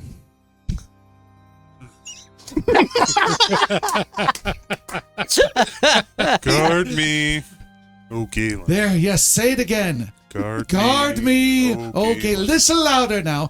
Guard me, O Galen. One more, you must feel it now. Guard me, O O Galen. Galen. Yes, yes. Mm. She touches the crystal ball and it starts to swirl, and there's a little white smoke swirling inside. Yes, I can feel your Galen calling from the beyond. Galen is reaching out to me. Galen is telling me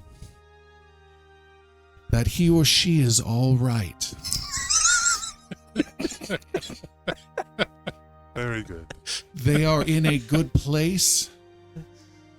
And Galen is telling me that it's okay. What does that mean to you, that it's okay? It means that it's okay. Hurts my soul. It does.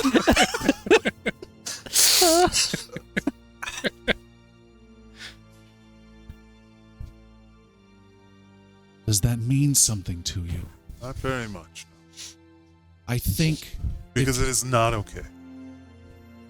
it will be. Galen is here, and Galen's with us now. Perfect. Galen is right there behind you, and he or she is quite happy where they are and wants you to know it's going to be okay. Okay. Yes. Yeah. It's okay. Yes. Yes. Don't let go. And you, little one, Yes. what is the Dash. running is important. No, you his, are his, running. his name is Dash. fast. His name is His Dash. name Yeah, he's is- my very best friend. Yes, He's yes. missing. He is running. I need him back. He is running fast. This His name is Dash. Dash. Dash And is his name. What do you want more than anything I with want- this Dash? I want Dash back with me. Dash back with you. Yep. Yes. I can see something. What do you see? Tell me. Share it. Speak it out. I'm seeing someone Manifest far it. away, getting farther away, Oh, no. No, I need him closer. getting farther. Closer. Dash is upset. What's he upset about? It's not clear. Ask him. It's Dash's, and she holds a hand to her temple. Dash is upset, not at you, but something has made Dash angry. What could that possibly be? What happened with Dash that could have made Dash so angry? I'm feeling something about a loss. Something lost. Something that has been lost. Someone who has passed on. An older family member. It's a special place in gaming hell for all of us. You should join the psychic circuit. I'm telling you. It could be worse. It could be. Come on now. What's the alternative? I hear other voices. What you worried about? You hear other voices.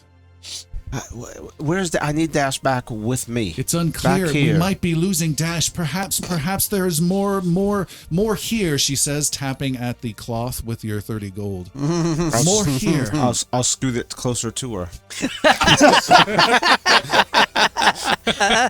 She says there's a price that is paying and it hurts me, but if you can find more charity in you little one. I'll pull out one more gold.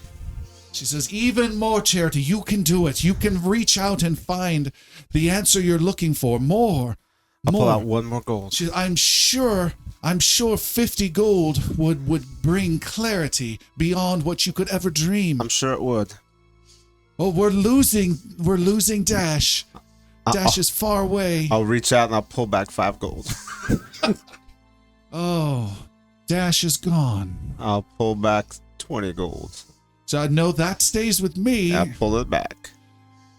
She takes her hand away and scoops up what remains of the gold. That is all I was able to see. You disappoint me. I only am a conduit for the You disappoint spirits. me so much. I thought you had true power, and you don't. I do. And you saw nothing and just tried to take my money. You were not Well, I guess I'll have giving to. enough. You need to believe more. I guess I'll let the people in the city know about that. I think our time here is done this evening. I hope you have found this connection to the spirits of value. I found some value in it. Did you? Learning who I can trust. Yeah. And who I can't. And she gets up and holds the flap open for you. Yeah. Really, I believe. Sits for about awkward 6 extra seconds. And then makes his way out. All right. Full round of eye contact. 2 stars. Time for 2 flourishes. We have another hero point to give out. Frank in our audience, who is receiving that hero point? The fetchling gunslinger Hemlock gains another hero point. Thank you, sir. Nice. All right. I need one, but whatever. And that's an end of the night hero point, too. Yeah. Whoa. Or late night hero point. Mm-hmm. All right, you guys, we're going to retire for the evening, I believe. Yeah. Okay. You sleep and rest upon it, not quite comfortably. A slightly disturbed sleep, but you wake up the next day and everyone is gathered at Peg's Tavern once again with some with bags ready to go. Geggy is not in attendance. Geggy is not in attendance. Well, has Bravo. everyone? There's the sound of horses being brought to the front. All right. You hear the clippity-clop of many horses approaching. Stog, congratulations, you are still packed. I never unpacked. Good for you. I slept in my clothes. I can see that. I can smell that. I have managed to use my cloak of pouches and also am ready for the journey. How about the rest of you?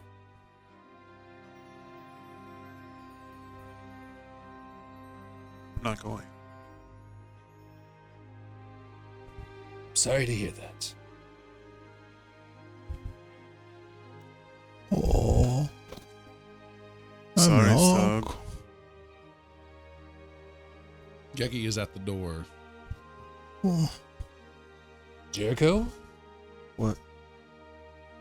would you like to join us? We go to Thave? Are you going today? We are. It's the last moment that we can make it and hopefully avoid whatever danger Calimero warned us of.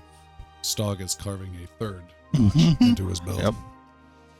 Water, oats, and the saddles have been oiled. I really hope that you're able to make a difference. I hope we all are. Good luck. And you. Stog kneels down in front of Jericho and says, "Ever since I saw you as a little boy in Edlin home, running around, playing your instruments, entertaining people, I thought you was gonna do big things. I'm very proud of you. But you've also hurt me very deeply. I wish you would change your mind."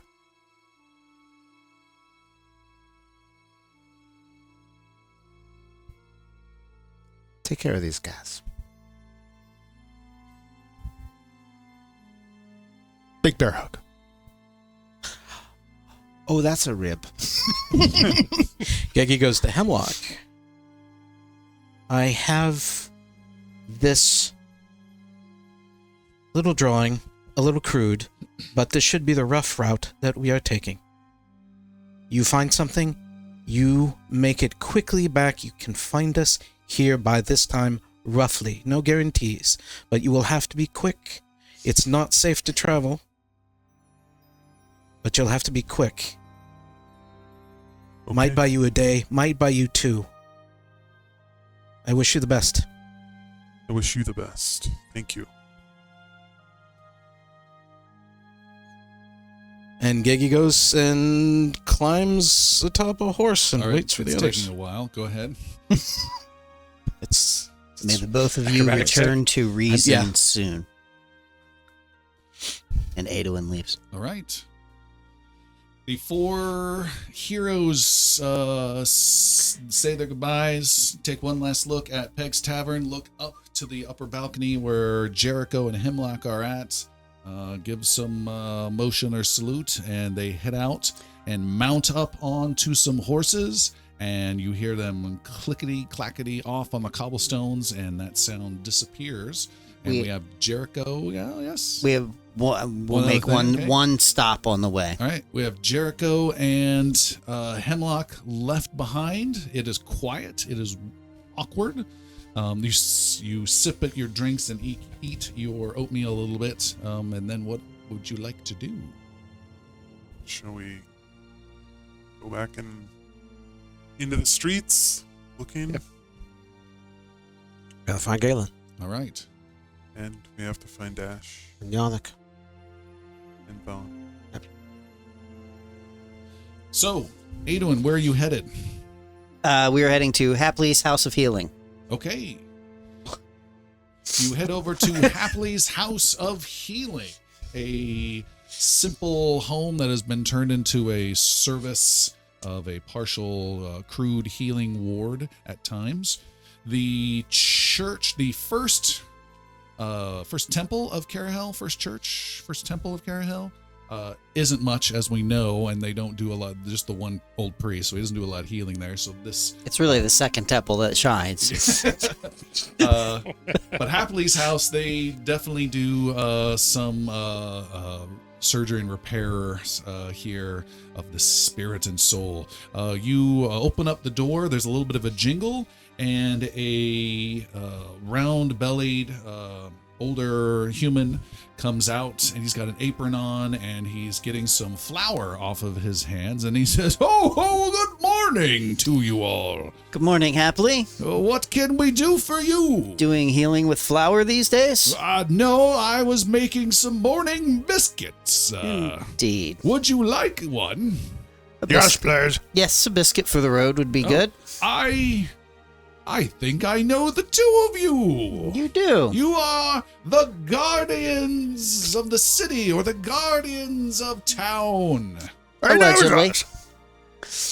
And Happily, says Happily, can you bring in a biscuit, please? 2 for our guests. So we have recently found ourselves in a dearth of healers, and we are... Oh, that's right. You lost one in the Great Demon attack. Indeed. And lost another more recently, unfortunately. Sorry to hear that. It is... He's not dead, he's just stubborn. And He's dead to me.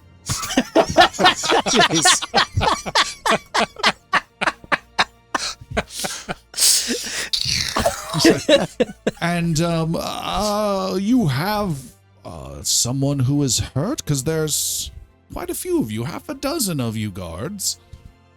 There were 4 of us are departing. I was...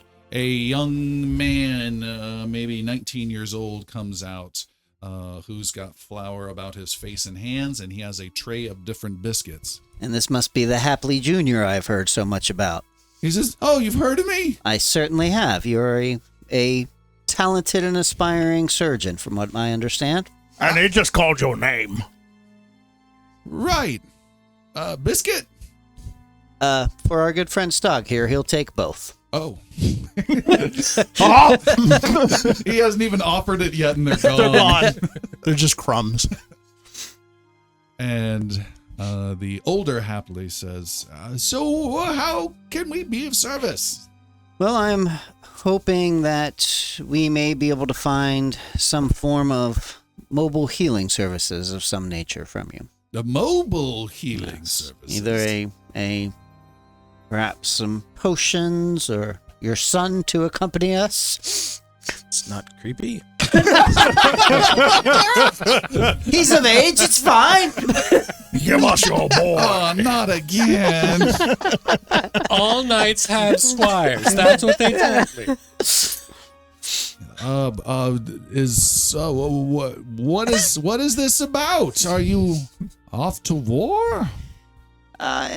We are on a quest of some danger, and we are attempting to bring safety to the lands. We normally do our work here in Happy's House of Healing. But we might be able to make some sort of arrangement. What kind of journey are we speaking of? We are presently traveling south, some distance. To Thave. To Thave? To Thave. Oh, that is some distance. As I said, some distance. To Thave. Thave. To some distance. He holds his head confused. And you need some surgeon to aid you. Or my potions. That would be of benefit to us. Yes. Some potions would be beneficial. Well, I have to make them, though, each day. And Happily Senior says, yes, we don't sell potions in that regard for those kind of distances. I'm afraid that this isn't normally how we operate, and I'm worried that we're more of the town-style healers, less of the military-style traveling. Oh, please, I can do it. I can help. And he says, I don't know about that.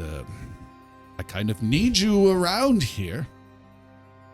Making biscuits? I can help. I've been working with some of my magic, and I can concoct some things to help out. And Happily Senior says, well, perhaps an arrangement could be made then. But it would not come cheap to compensate him. I will pay you for the child. 1 silver. Again, not creepy. Derek's writing this down as another quote. Pay you for the child. How much for the boy? I need his services. I'm very uncomfortable right now. You started. I know. It doesn't change the fact. Can I retcon this whole conversation? He says, well, 1,000 shades of gravy. how about this arrangement then? How long are you expected to be gone if I were to agree to let my dearest and only son go on this quest? Great quest. It is perhaps a month, 2, a year or so. Inscription. Service to the House of Carahel is reward.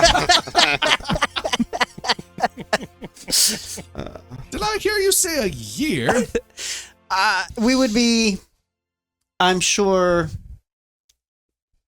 ensuring that he can return here to Tabernary Vows of Carahel. Vows of Carahel. as soon as our business Ensuring? has been concluded and we have found the realm safer and or another healer.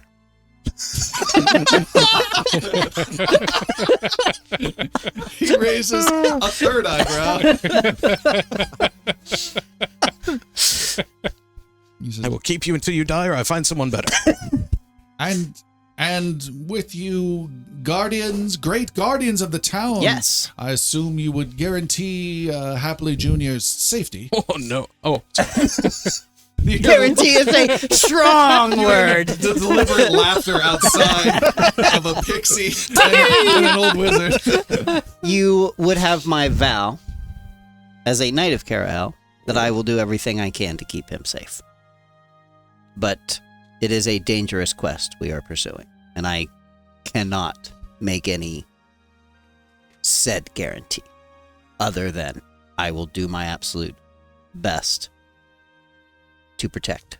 You had me at vow. I frankly didn't hear the rest after that. You are the first knight I have heard of Carahel. That is just wonderful, and I believe in the goddess, and I believe in your word. I believe it would be expensive, though. I would say 2 weeks just to get there. 2 weeks back, that is a month. How long do you think this quest will take once you are there within Tabernary? Not Tabernary, Thave. Again, it could be. We expect to be quicker than 2 weeks to get there. The return may be of different order. I am hoping to conclude our business as quickly as possible. Again, it could be 2 to 3 months. Then I think you may have outpriced yourself. I could give you this opportunity, Junior, but To be a squire. a squire. whoa.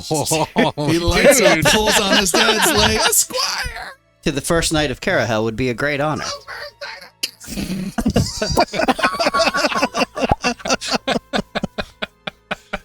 No.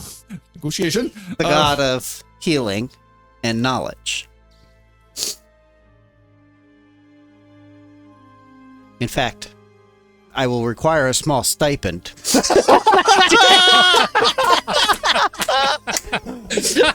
Kind of a dowry, really. Retainer. Yeah. He says, I would need to hire some help. Here's the deal I could offer.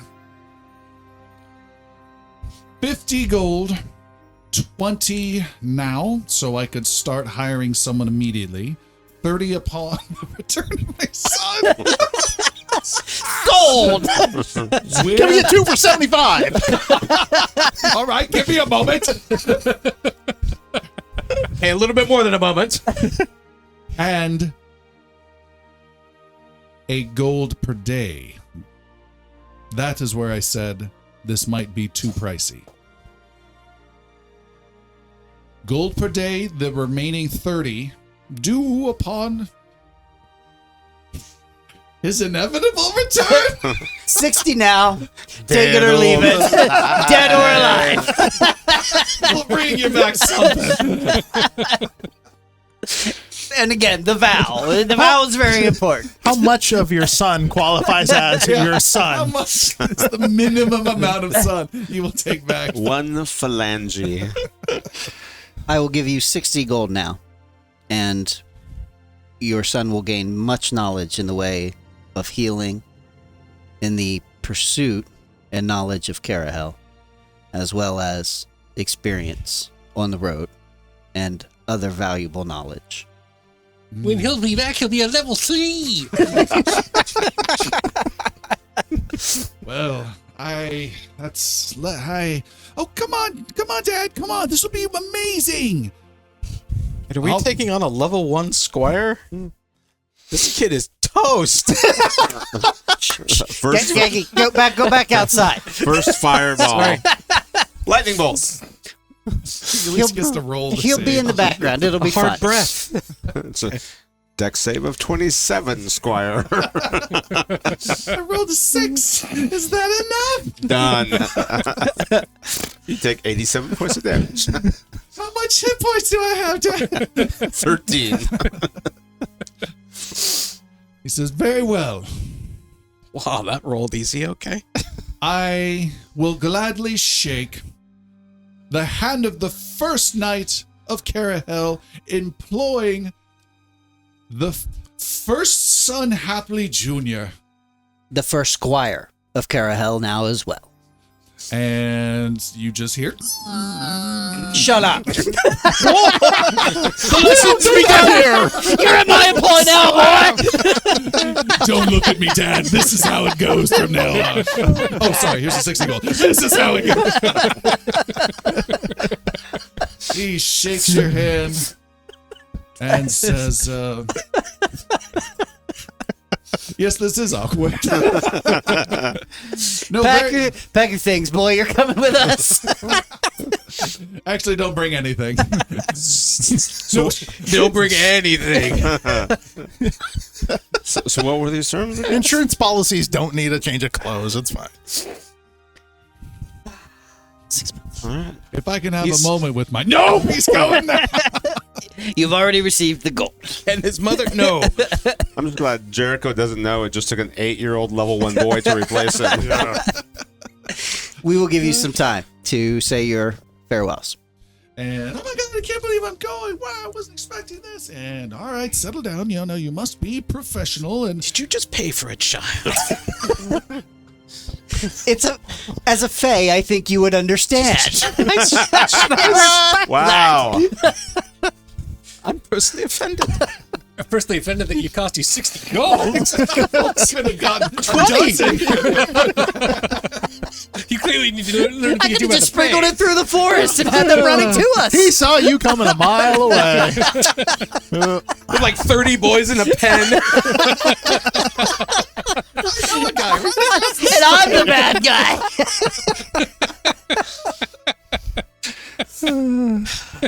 Gaming hell, folks. Gaming hell. All right. Oh my God. All right. What have I done? Well, that happened. What did Tom let you do? Yeah. Your timing for saying such things is way too late. Happily Jr. comes out, and that's the first thing he sees, you holding your head. What have I done? I'm not ready to be a parent. Oh. About 15, 20 minutes later, Happily Jr. comes out with a little leather jerkin around him and some hiking boots and a large hobo satchel over a stick over his shoulder. With Hello Kitty on it. And he comes over and he says, Mr. What was your Sir name? Aduin. Sir Aduin, it is my honor to be squired for you. And he does a bow and a flourish. Well done. 1 per round. Very good. Boy! He comes running over to Geggy. Just trying it out. Just trying it out. And do you have a weapon? Yes, I do. And he puts down his stick with his bag and then unties the knot. It takes a little bit of work, but is able to get the knot done. But then there's a second knot. Aduin waits patiently. Is quick draw out of the question? After some time, and he opens up and he gets all these things down, including some rations, little stuffed little lion. You could just tell me what it is. It's fine. He says, it's this dagger, and he takes this very small dagger out of a sheath. A leather opener. And Aduin will take his own dagger and hand it over to Happily Jr. I'm like, and this is your weapon for now. It's so heavy. Yeah, he draws. I don't have anywhere to put this. You're like, let me introduce you to your new weapon, the Fashard. That's what you will be learning to fight against. Dragging it behind him the whole time. Fashard, now! What are you thinking here? 3 iron or Fashard? I'm not sure. It's my caddy. That's what it is. That's what a square is. He gets between you and the orc and drops some grass and- for the wind. Do we have enough horses for Happily Jr.? That's up to Geggy. No. All right, then. He didn't even get enough for Hemlock and you I. knew that they weren't going to come along. You're like, 4 horses, please. It's fine. I got But it. these other two, no, keep them. Look, I can afford a horse or a boy. I gotta go with the boy. Sir Adwin will extend his hand and bring Happly Jr. up to the back of the horse and let us depart. Derek, should I mention what Chad is talking about or no? All right, we're going to say no. It's current affairs related. Yeah. All right. One of the other guys is going to go get someone who knows how to do rubber bands off their finger to replace. Since we are in town, Adwin, and we're going to have a very long journey, I might suggest that we procure another horse and perhaps an adventurer pack for new Squire Happly Jr. Do you have a name you prefer to go by, Happly? I prefer Squire Happly Jr., please. We'll use all of those. Squire Happly Jr. That rolls right off the top. We'll work on that. He straightens up Um, and unsheathes the dagger. yeah, I think we Sheathes the dagger. had a. Unsheathes the dagger. Please keep that Sheathed sheathed for the now, dagger. Happily. Sheathed for now. Does he do sound effects? Takes it out. He records himself in the garage. I take it I'm getting another horse then. Yes, that would be ideal. A Getting smaller letters away pony-style to horse. go acquire one of the horses that were slated for us. All right. And, Well, Grab a slated horse. during that delay, Stog would like to go scroll shopping. The child is mine! All right. front of the father. I don't. Stog, you're not aware of any scrolls? So- Oh, bummer. Still didn't find one yesterday. No. But what about that place? No. All right, you guys are It's able the same to, store. you guys are able to get a horse for Squire Happly Jr. and head out. One thing, as they get ready to get out the door, they're going out. Jericho's going to rush out to go see Zaldor real quick. Okay. I changed my mind. Zaldor's riding As by. they go- Don't make eye contact. Please get to it. We have his replacement right here. I don't know if I'm gonna find Dash or if in some way you're him or how this magic all works. We might find Dash or we might not. We might come and find you, or you might change back into him. I don't know. Can I give you a message for Dash? Yes. And he rummages around in his pack and he pulls out a message for Dash. He's got it sealed with his name on it and he hands it over. That's for Dash if you find it. Blah. For the listeners, they just handed a real parchment over with an actual wax seal upon it. That he actually Yeah. made with his own hands. Yeah. It's got a Q seal on it for Quintiliance, Jericho's last name.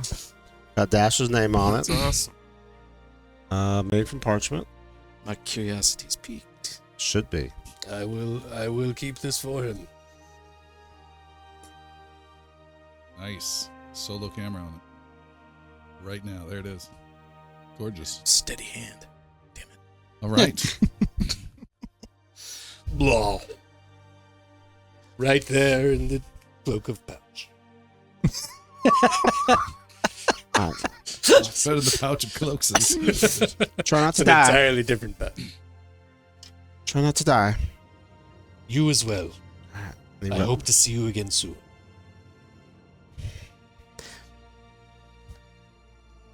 I hope you take this the right way. And I honestly mean this with all affection and respect. I hope I never see you again. I hope you find your Jericho and I find my Dash. Good luck to us.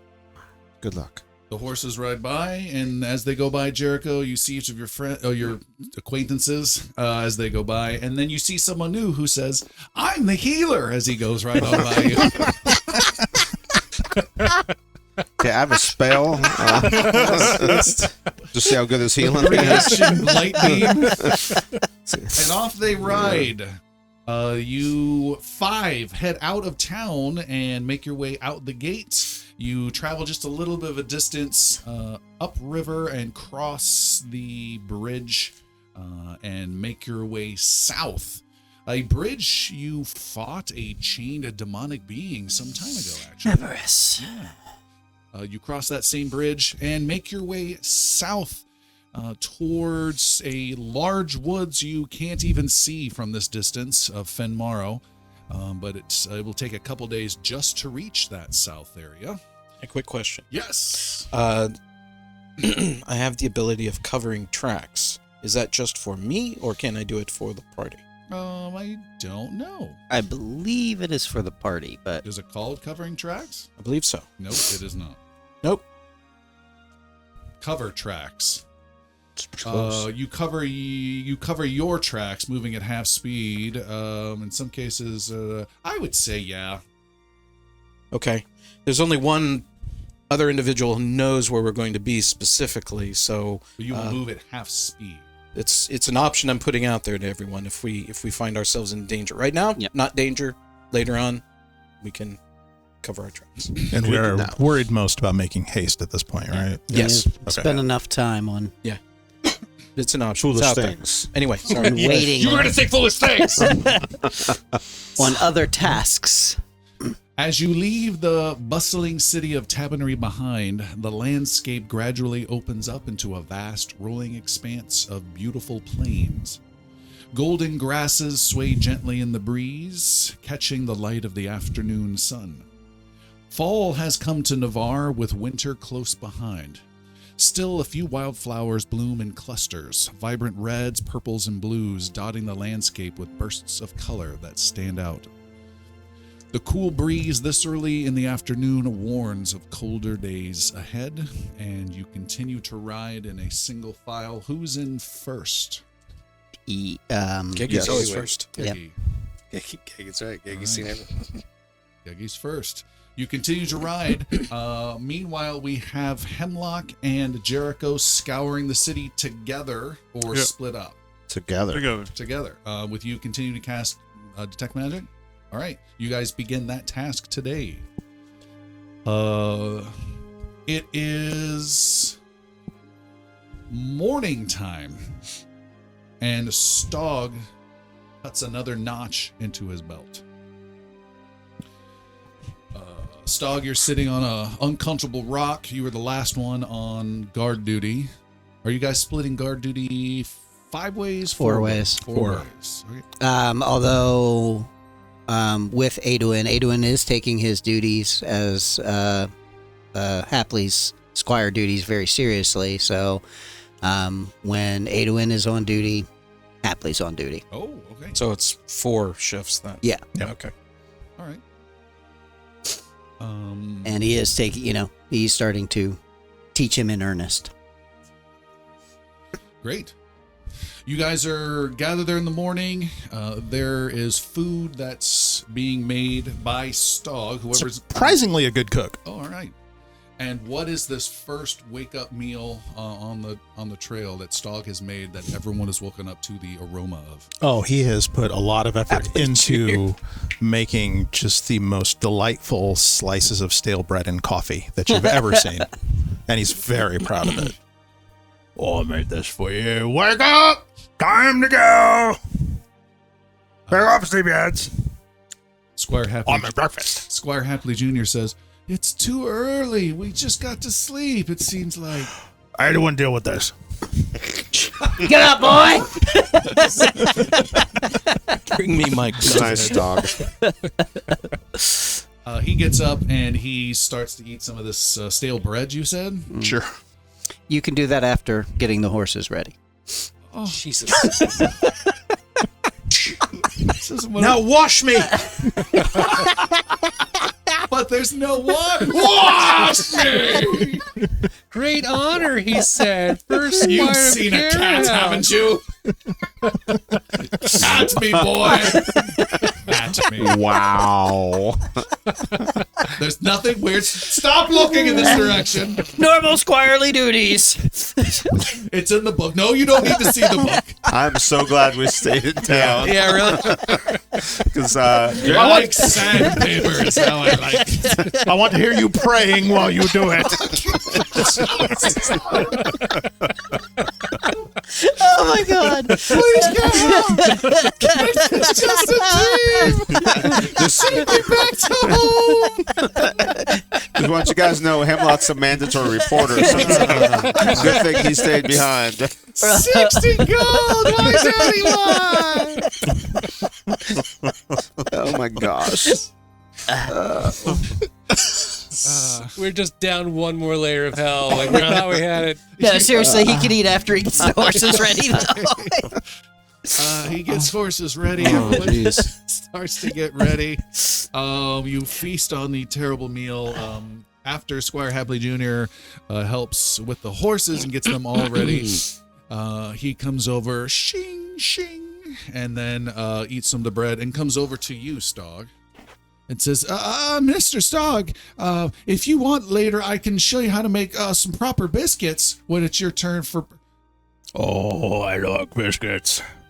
You teach me? Yeah. Oh, we're gonna be best buds. Oh, good. I thought you were like, you hated me. Oh, I wanna hate you. You look like you hate everyone. Oh, I get that a lot. Resting barbarian face, I guess. Resting rage face. Coffee's good. No, you're all right. Would you teach me how to use this? Swing. Sir Edwin says I haven't earned the right yet.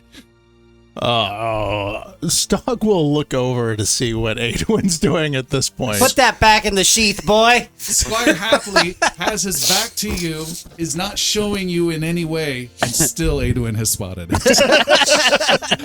Swing. He puts it back. You guys mount up and head off. Meanwhile, back in Tabernary, we have Hemlock and Jericho unsuccessful the prior day, and you want to continue scouring other parts of the city. Yes? Yep. All right. You guys ride on. As you get on your horses and head out, putting out the fire, you see some... no, you don't see any other travelers. This is a faint little path that makes its way south. Not a lot of activity going by. As you head off, our camera view, unbeknownst to any of the 5 that have just left, gets in low past the fire over the uncomfortable rock that Stog was sitting on, and we see a strange little silvery line on the base of the rock that none of them had spotted. You continue to ride the rest of the day, heading south across these plains. There's a bit of a drizzle that's cold. And Squire Happly Jr. says, about 3 hours in, Sir Edwin, maybe we should stop and set up some sort of tent or something. It's getting rather wet. We ride until nightfall. Till nightfall. Till nightfall. And there's an inn? Oh. And I just kind of chuckle to myself and don't answer. Oh, boy. And He's happily demoralized. It's either that or the frightened one constantly. But my aura of courage will negate that. Oh, that's what it is. So if he gets without sight of 30 feet, Yeah. it's a problem. 5. You ride and camp, and it is cold, and the rain really starts to hit. And you are camping for the night. Squire Happly Jr. is miserable, and but is still doing his best to do his duties as Squire. And you guys camp and rest for the night. There is nothing unusual, and you wake up in the morning, and back in Tabernary, nothing unusual or success was happened, and I'm assuming you guys are continuing on in your search throughout the city. Yep. All right. You guys travel back on the prairie. And for the record, Squire Happly has been given very express instructions that if there were to be any danger or anything start to occur, that he is to hide and conceal himself in any way possible to, either ride away from danger or, basically to not feel or, by direction and command. He needs to be as far away from danger as he can whenever, if something were to occur, we were to be attacked by bandits or, something else. Is he not our healer? Just You checking just here. wanted a boy. You just wanted a boy. So anyway, I have some questions. He will heal after. Justice. For now. He's learning. As okay, he's all right, learning. all right. Keep that sweet little tush safe. Jesus. Cabana Boy Happily Jr. I regret it. So much. Lose the tunic. I think I have questions about Carahel. It's in the book. It's a typical priestly order. But see, the thing is, he's the first one. He's writing the book as he goes along. And this is the I know, I first just keep squire. jotting notes down. Happily, let me teach you the meaning of riding bareback. Oh my god. Okay. This is the 5th day, right? 5th notch in the belt. Yes. Oh, Yes. No, gosh. it is now the 6th notch morning. 6th notch morning. Okay.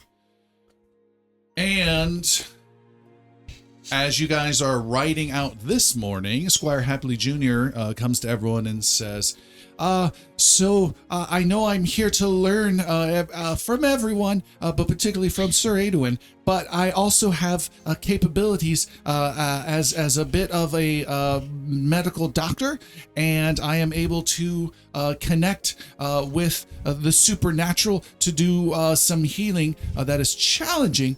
But I also can do this. And he hands over 4 metal little vials with corks in them. He says, if you are in trouble, you can drink these to possibly heal your wounds. But then I need them back the next day. Have you made one for yourself, Happily? Yes. Good. I'm glad to hear that. And each of you has a potion. There he is. Nope. A clearly Potion of nope. clearly I'm noping out. there it is. It's totally right there. He has concocted a potion that will heal 3d8 plus 10 hit points. Oof. And? Period. You ride. And clear up your acne. That morning, just a couple hours later, as you're riding on your horses. By the way, for horses, how we do it with our, I guess, all our campaigns, you're going to be riding horses, but we won't be riding them in combat, particularly with Pathfinders. You have to make rolls to try and control the animal. It gets complicated. So if there's ever combat, we'll just do it on foot. We'll assume horses are just off the battle map, so you can still travel with them. Or if you do escape, they're not too far away type of a vibe for the horses. Anyways, as you've been about a couple hours on this third day traveling out in the morning, Geggy, you hear a screeching sound to the... Thanks for the prep on what happens during combat. Right before I combat. didn't see that coming. You hear a screeching sound to the east. You look out and you see something flying far off in the distance. Giggy has their spyglass out, and it's kind of weighing down the horse's head a bit, but he's propping it up. Everyone ducks as you swing it around. It's like an Acme thing. I heard something. Something is screeching out there. Caw-caw. I can see it. Make a perception roll. I think I can see it. 18. 18. That is a 33. Oh. With a critical 31. suc- Sorry, 31. With a still critical success, you see several miles away, just barely with any kind of earshot, so maybe just a mile or so away, A screeching wyvern flying, a reptilian, small, mini dragonish shape flying from south to north. And with your critical success, there are exactly half a dozen, 6 of them flying together. 6 of them. Wyverns. Quite a few of them. A brood is near. If we're gonna go forward, we should do it quietly and slowly. I'd rather not tangle with these. We have to avoid them at all costs. We cannot fight 6 wyvern. Going through the forest will slow us. Not gonna have any choice. We want to avoid them. They're keen-eyed. You can see off in the distance for the first time, you can see a giant stretch of forest as far as you can see to the south, end to end from the horizon. The Fenmarrow Woods. Geggy, lead us on the safest path. Geggy will do so. Can I do this still covering tracks, but still be on horseback, trying to lead through, or should it be done on foot? You would need to do it on foot. Then it will be speeds of the essence. Okay. So it'll be horseback, but trying to lead them more the roundabout way to stay out of the wyvern's sense range. Okay. Can we still attempt to be stealthy on horseback? Was that a thing? Not out in these plains very easily now. Okay. Nope. Unless someone who is an expert in survival makes a 22. Just trained. Don't think that's going to be me. I can attempt it. I'll attempt it. Are you both experts? Oh, no. Oh, no. Oh. I'm trained. Geggy is. Sorry. Nope. Okay. Never mind. So close. Why would a ranger not be expert? I'm sorry. I was busy. I didn't attend survival school. I was sprinkling gold through the forest. How I spend my money is my business. Someone has to maintain the pen of boys. The long way around, and I know how to take care of Faye. So there you go. You ride, and Geggy tries to make it a stealthy ride, staying out of vision of any distant wyverns. But it's very, very hard to do in these plains, as we said. Squire Happly Jr. seems quite alarmed and stays close to you, Adwin.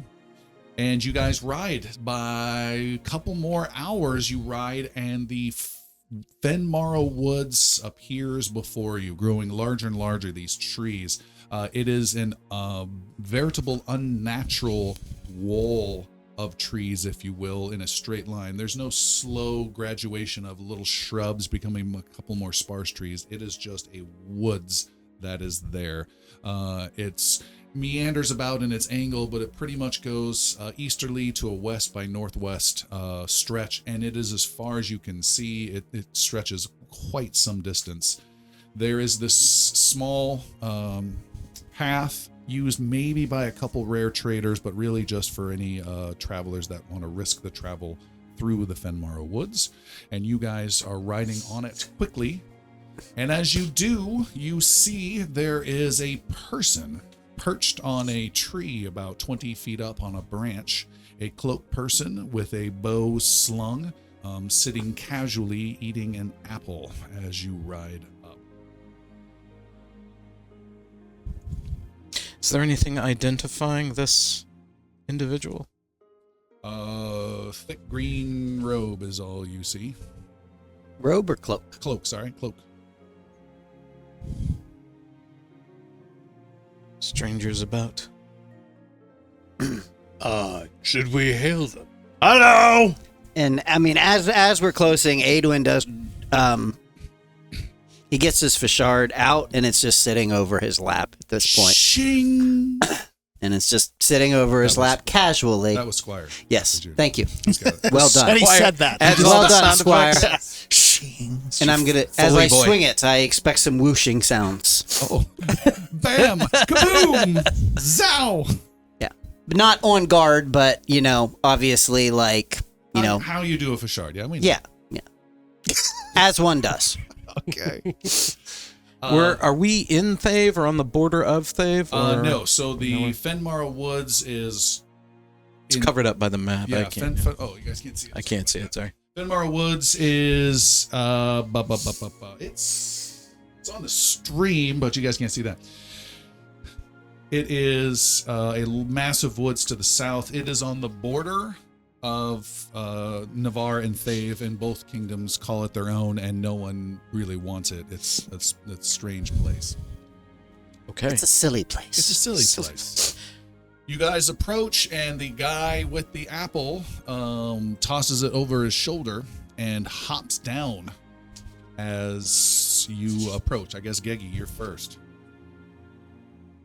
Gagi continues right. Sees him, acknowledges him, but continues to ride as though we were just going to pass by. All right. He says, "Hey, where are you going, Geggy?" And he pulls back his hood, and it is Aurel, a gentleman you've known from time to time. You shouldn't be wearing hoods like that around here. I can't tell one from another. I even gave you a good look over and couldn't identify you. Then it's working. And he comes over and slaps you on the leg and says, well, they sent me word you were coming here, and I don't have much to share other than a couple wagons went by a day ago. We haven't seen any brigands in the woods in some time. There's been some talk of a trader 2 weeks ago that went by and said just half a dozen ogres were chasing him through the woods, but I don't know if I believed him or not. But other than that, I think you've got a pretty safe journey ahead through there. Good. We'll need the fastest route through. We'll be taking the standard paths. It should look clear when I came through. What about the wyverns? They are new. I hadn't seen them before or heard about them before. I don't know anything about those. But that's all I have. Anything you want me to pass along to the rest? I may have some friends coming this way much later on. If they come, one is bearing one of my maps with marks on it. If it's presented to you, please see that they find their way through. Oh, come on. Idrisil said I had to support you in any way possible. I thought this was it. I thought I could go on my merry way. This is important. Ah. So how long do I need to stay here? 6 months. To a year. A year. They only paid me 60 gold. Tell me about it. This pricing mechanism gets around. It's hard to say. At least a week. A week? Maybe more. All right. A week, and then I'm sending in word for something else then. Thank you, Aurel. All right, well, safe travels to all of you. And Gigi spurs the horse on and encourages the group in such a manner as to, I guess, affix how they move their horses. I do have trackless journey, which gives the benefits of covered tracks and natural terrains. Oh, okay. When you move through natural terrains, you are hard to track. Okay, great. And if we are trying, whenever we are trying to be stealthy, Stog will be lending his Quiet Allies skill. For stealthing purposes. Yep. Gotcha. You guys ride on by, and Aurel will be clinking around in his armor. Aurel calls out as you guys are some distance past and says, "Guardians of Tabernary, you're not in Tabernary anymore. Be safe." And he climbs back up into a tree with a grumpy look. It sounded kind of backhanded. He means well. His brothers are equally annoying. Annoyed? Annoying. Huh. Fenmara Woods feels like a place wrapped in a perpetual muted twilight, where the light filters through the dense canopy of leaves. The air is cool and carries the scent of moss and damp wood, and a faint mist drifts lazily around the roots and gnarled trunks. The narrow path that Gegi tracks through winds through the woods. It is well trodden by recent wagons. From time to time, a tiny flash of movement catches your eye, a rabbit darting across the path or a bird flitting between branches, but always just at the edge of your vision. Though the forest is still and mysterious, it feels more like a place holding its secrets close rather than one actively hiding dangers. There's an unspoken understanding amongst travelers that Fenmarrow Woods is a place to be respected, a place you hope to make it through without gaining a dangerous new story to share when you make it out. And you travel through the woods. Is the travel pace slow for safety of searching, fast for speed, slow for any other purpose? Give me an idea, and I'm assuming, Geggy, you're the lead on this. Fast for speed, as fast as this track list permits. Okay. All right. Done. Going at a decent pace. You make your way. Can't we go any faster? As fast as this permits. Probably could go faster. I don't know. You make your way through the woods and camp in the woods, which is a little unsettling to Squire Happly Jr. He hears the hooting of an owl off in the distance and some sort of wolf all far away. Just stay close to me, and you'll be fine. Not that close, you sick. I know. I'm sorry. And I am making sure my, the aura of courage, I'm trying to keep him within that umbrella as well as the rest of my companions. I'm strategically positioning myself within the group, not speaking to it, but definitely like trying to be like, no, bring that log over here. Let's sit closer. Closer. Every sentence out of your mouth is just bad, but that's okay. I didn't know that we were going to go through Fenmarrow Woods. I thought we were going around. Yep. And you think it's safe? Nope. Not even a little. Then perhaps now is as good a time as ever to show me how to battle. Shing. That's a brilliant idea. Get up. Adwin will.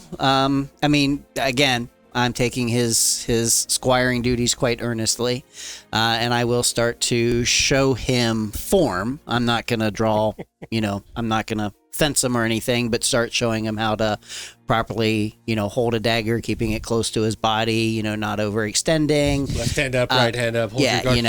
Yeah. No, get up, try again. Showing him how to, just how to the very basic beginning footwork and arm work of how to handle a dagger properly. I know what Hemlock would say if he was here watching this.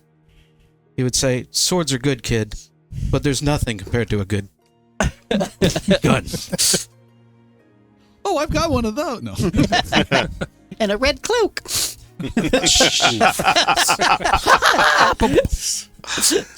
And you guys camp in the dark Fenmarrow Woods, keeping a very close eye open during your watches. Geggy, do you know much about these woods? To stay quiet in them. To run. This side is actually fairly pleasant. It's the other side I worry about. What should we be looking for? Thave is full of nastier creatures, trolls, ogres, witches. The wyverns we've seen, they do inhabit Thave. They shouldn't be this far north, but they are. There's all kinds of sinister little beasts running about. See, Happly, it's gonna be fine. Oh, did my voice carry? Sorry. You guys back in Tavernary have had little success in your endeavors as you continue throughout the day and rest frustratedly that evening. It is the next day, and I'm assuming you guys are continuing unless you say otherwise back in Tavernary. And our four heroes in the Fenmarrow Woods make their way, and it seems a little more misty, a little more dead with the sound as you ride off in the early morning. And again, the Vishard is just resting over Adoin's lap All right. as we travel on.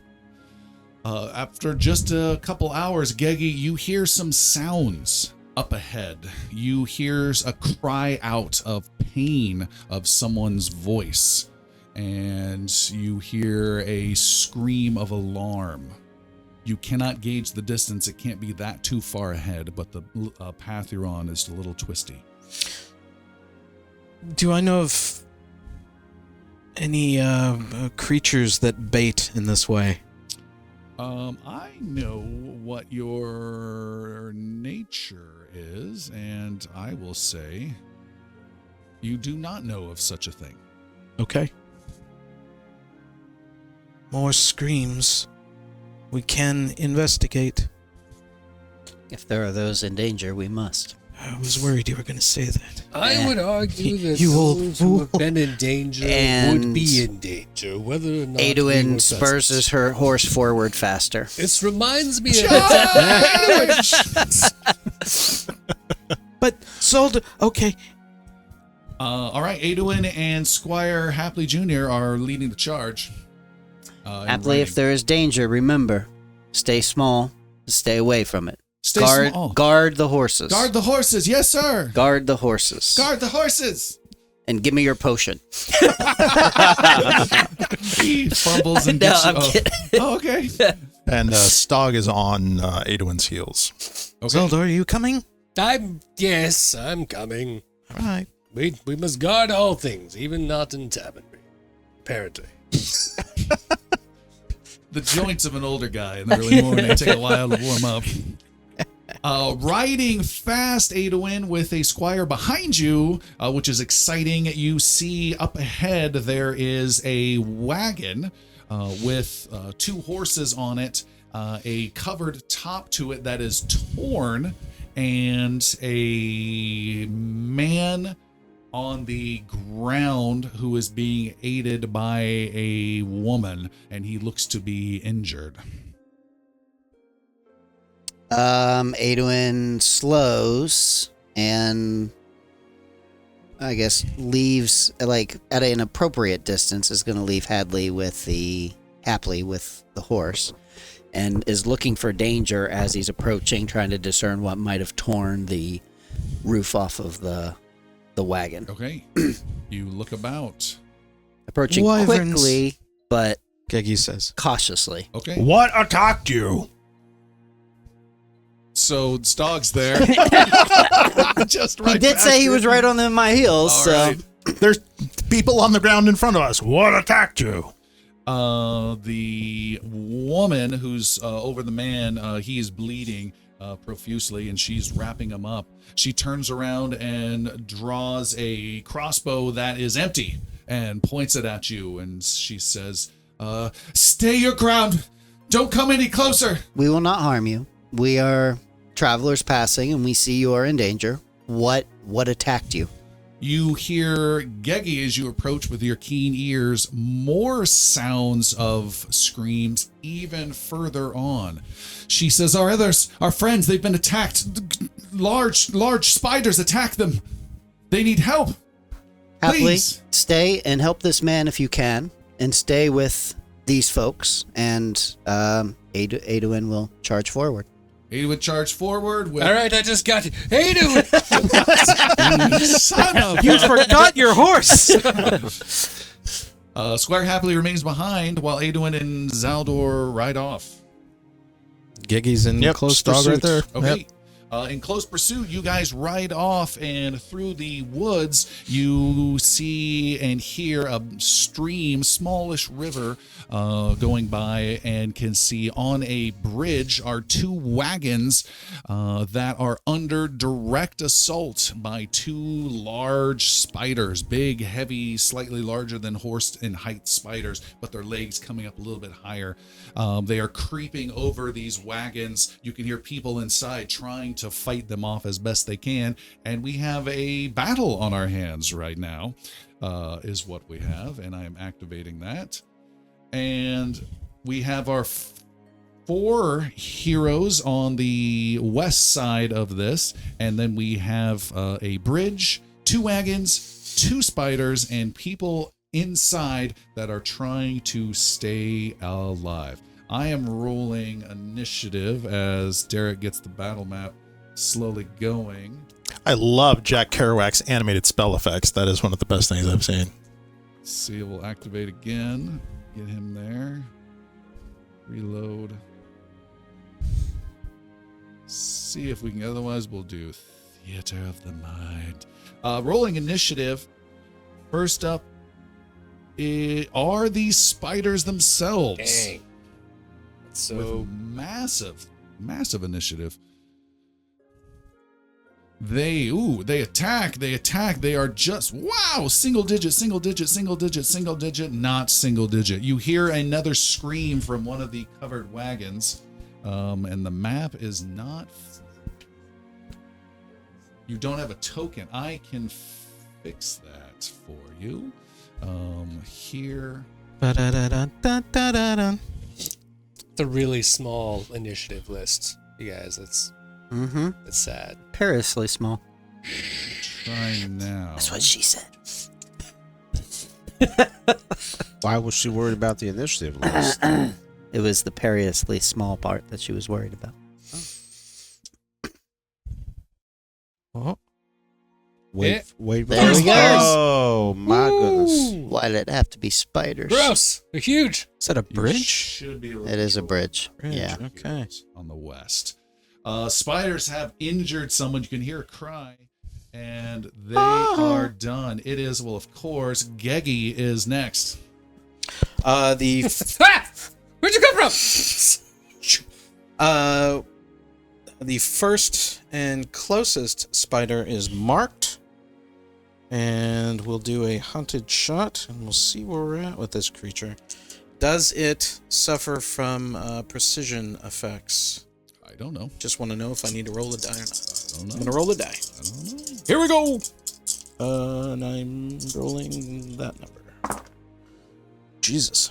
I'm going to take a hero point for the natural 1 I rolled. Gross. Ooh. And 27 to hit. 27. You fire an arrow and pierce the giant spider. 12 damage. Okay. Double checking. All right, good. Damage dealt. Done. The spider doesn't even turn and continues its attack upon the wagon. It is Sir Aduin. There's a courageous anthem when we need one. Sir Aduin will charge forward. Nope, turn that light off.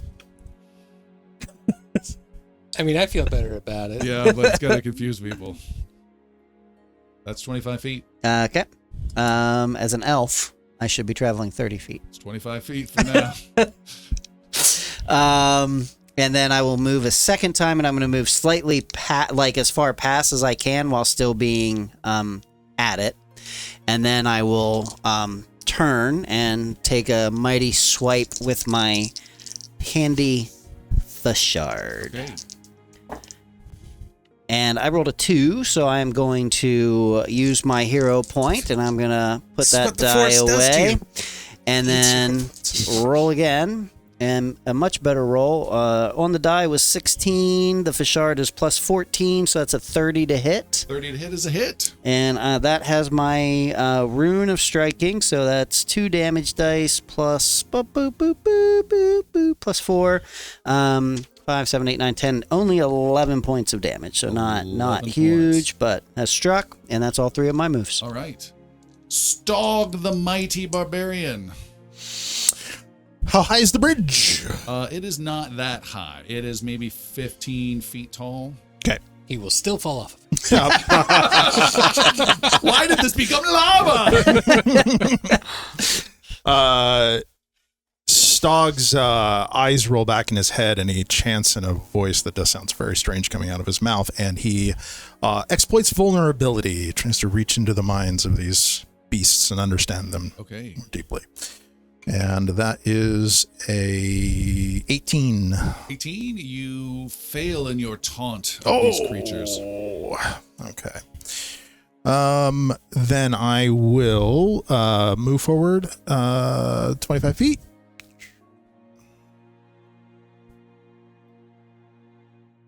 I move forward 25 feet. 25 feet.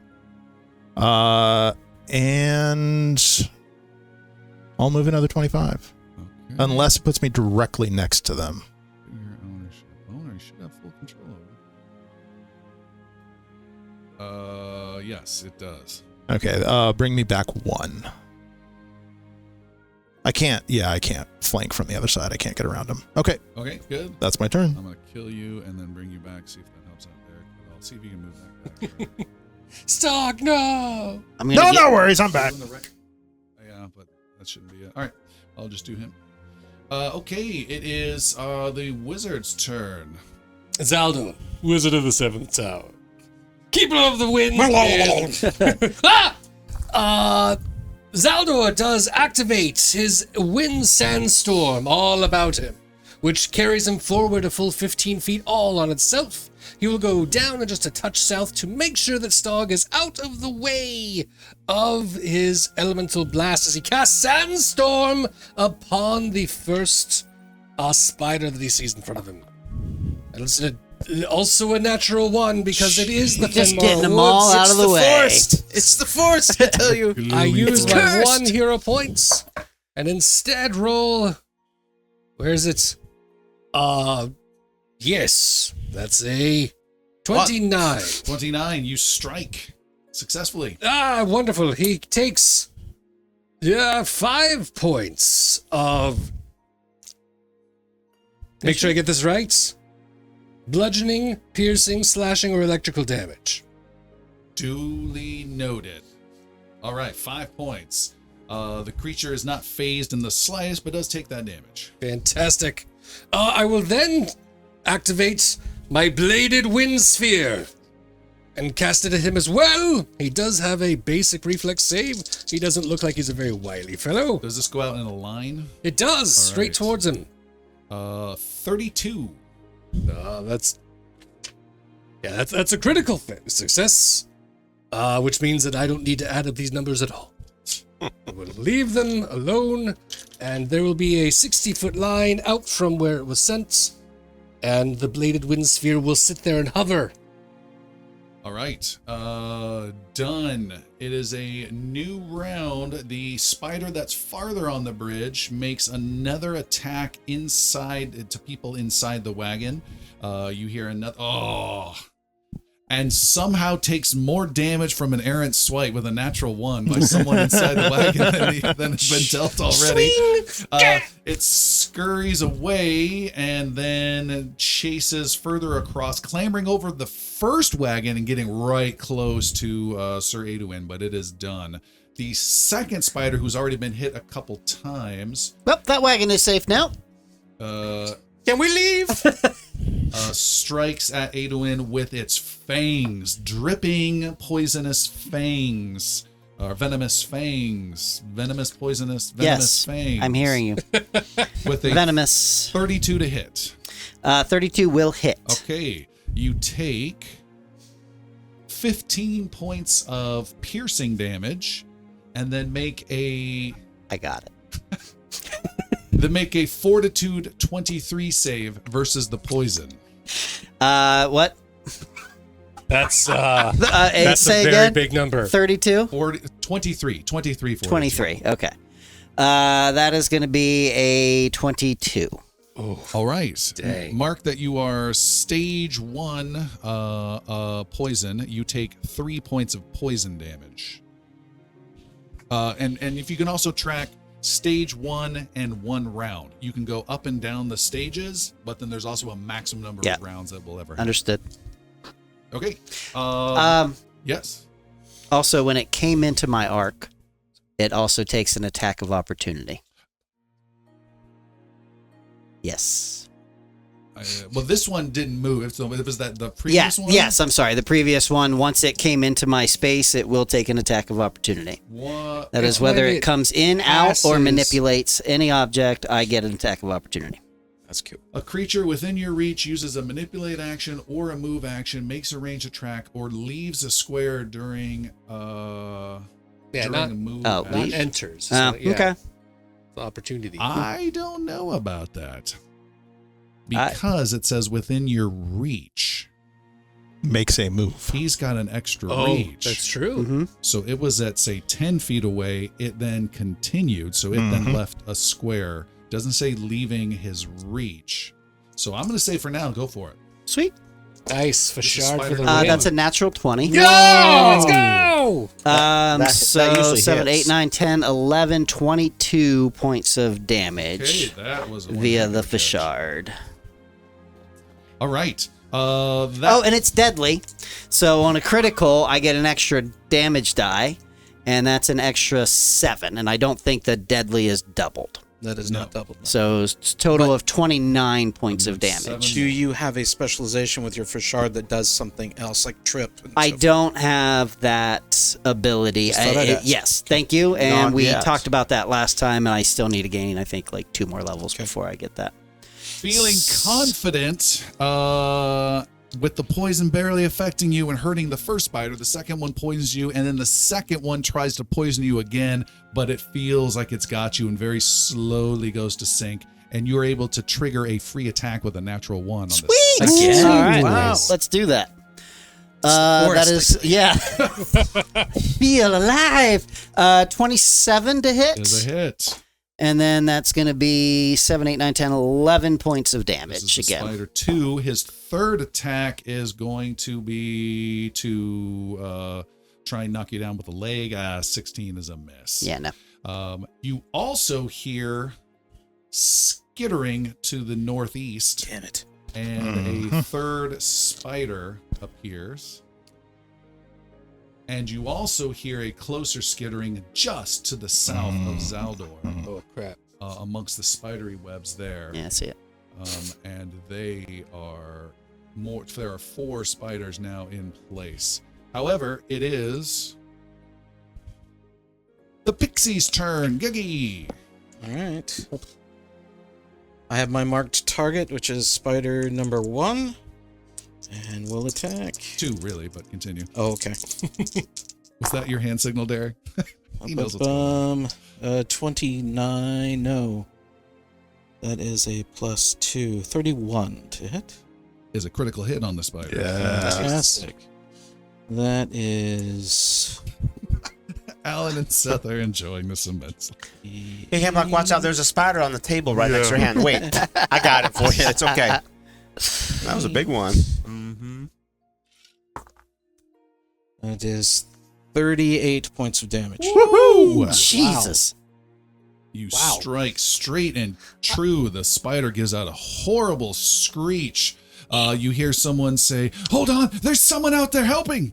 Up from And- inside the wagon. Because I do have specialization with this bow, that spider is one of its legs is pinned and it can't go anywhere. Pinned to the wagon. It's, Pinned it's to the perched on. Stinks. Okay. That's not it though. That's 2, and then I can take another shot. And for people knowing, he has an opportunity, I think, to do multi-fast attacks, but he's doing slow, guaranteed 2 action. Yeah, hits. this is slowed. That was 2 actions. This action will be hunted shot, which is 2 strikes from this, but at penalty.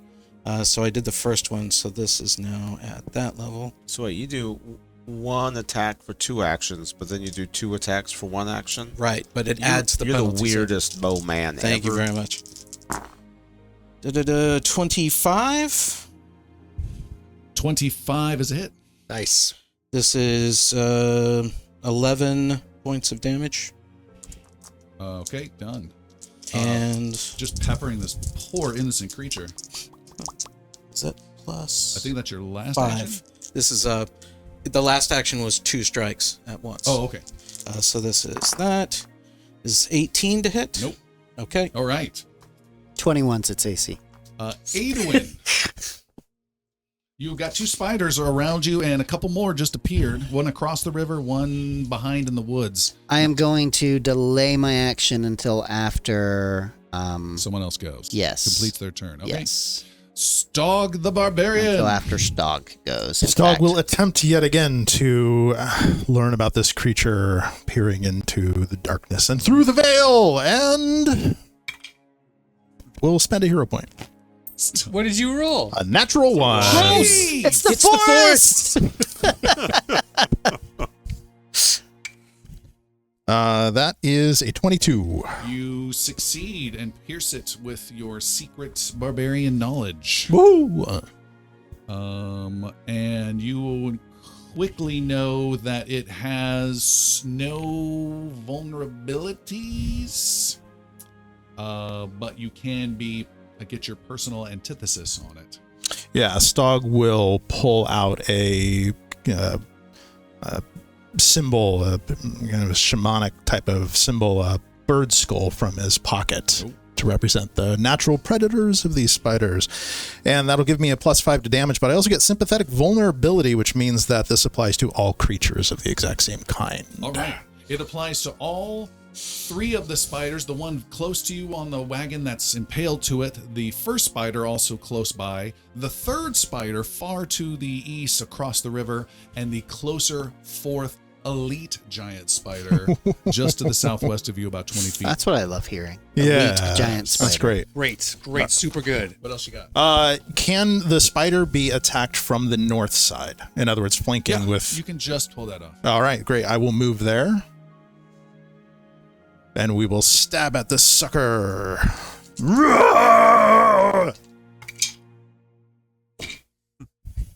That's a natural 1. Oh, It's the forest, I tell you. It's cursed! Lava! All right, so you stumble and fall down the ravine and splash into Oh my the water God. below. Gravity, my only weakness. Oh, my word. Sir Isaac Newton. Wait, You strike again! I've got a spell to help with. Do you have another action? Never mind. You have one more Do you have action, another I think. action? I do. It's called full. No, I moved. Yeah, I moved and then Okay. attacked. All so right, no. so I will then now Step in. re-step into initiative. I assume I am going to I'm attempt going to to take all 3 actions and just demoralize shake it your head slowly. with my intimidating prowess. I will, as I'm swinging my fishard around again, making sure that I'm appearing like a blur to these spiders and their many faceted eyes so that they are confused, and I will attempt an intimidating prowess against this guy. And I rolled a 2. So that's not great. With my second action, It's been like 2, 1, 1, 2, 2, 1. yeah, and then a 20 thrown in for good measure. I'm gonna then just simply attack the hopefully very wounded spider at this point.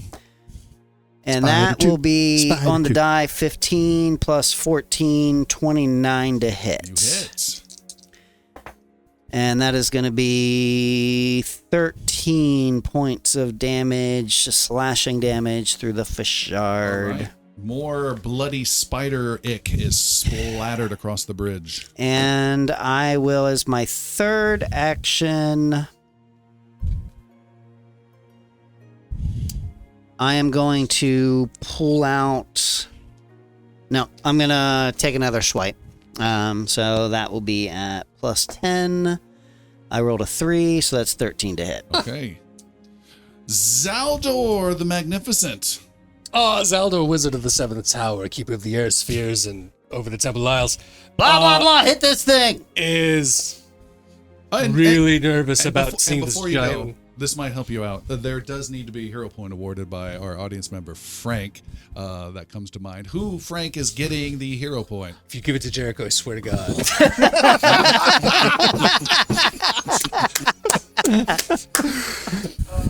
I need help searching. Adowin. Yeah. Thank you. Frank Adowin. has given it to Adowin, the hero point. Okay. Thank you. Sorry, back to Zaldor the Magnificent. Zaldor, the Wizard of the Seventh Tower, Keeper of the Air Spheres over 1,000 Blah, blah, blah, Isles. hit this thing! Wants to run away from a giant spider. How far is Zaldor to spider number 2, the one who's pinned to the thing? 40 feet? 40 feet. So if he moved into a full 25 feet of his distance, there is a chance. Would you mind pushing me on the other side of the bridge, still at 25 feet? So on the north side of the bridge. Yeah, there we go. And then if I was able to perhaps electric teleport through both spiders. Is it 30 feet to the other side Oh. of the other spider that's there? No. No, it They're is too not. big. They're too Okay, big. they're just massive. In that case, Zaldor will not move at all. Derek, stop it. Just don't want to move. Just keep me where I was. And instead, Zaldor will cast out 30 feet in front of him the Stone Dance towards the spider that is pinned to the wagon still. Aeduin, out of curiosity, what is your fortitude DC? I hate you, Zaldor. Fortitude is plus 13. Dance with the stones, Aeduin! And I cast Stone Dance. Should the people inside the cart be concerned about this too? Perhaps they should also dance with stones. It'll be a 10-foot burst. If there's nobody to save, we don't need to be here. Good point. Didn't need to be here to begin with. It will be. Oh, that's not very much damage for them. Fortitude saves. Everyone has to Fortitude make? saves. Okay. And me too? Yes. You son of a bitch. It'll be a 10-foot burst in that 30-foot range. That's not a good face. 27 Oh, no, it's not for bad. spider number 2. A critical failure, a natural 1 for spider number 1. Fantastic. What do I need? You need a 22. All right, I got a 29. Good lad. So, wait a minute. Is that 10 feet? That's a 5-foot burst.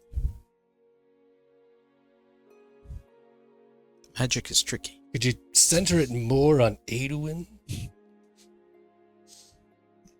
Is that 30 feet from Zaldor? Oh my god. As much as I would love to cheat, I just want to make sure that we're doing it. You're just making Derek work overtime on this. So what happens when you're gone for a week? It's time and a half. What are you going to do?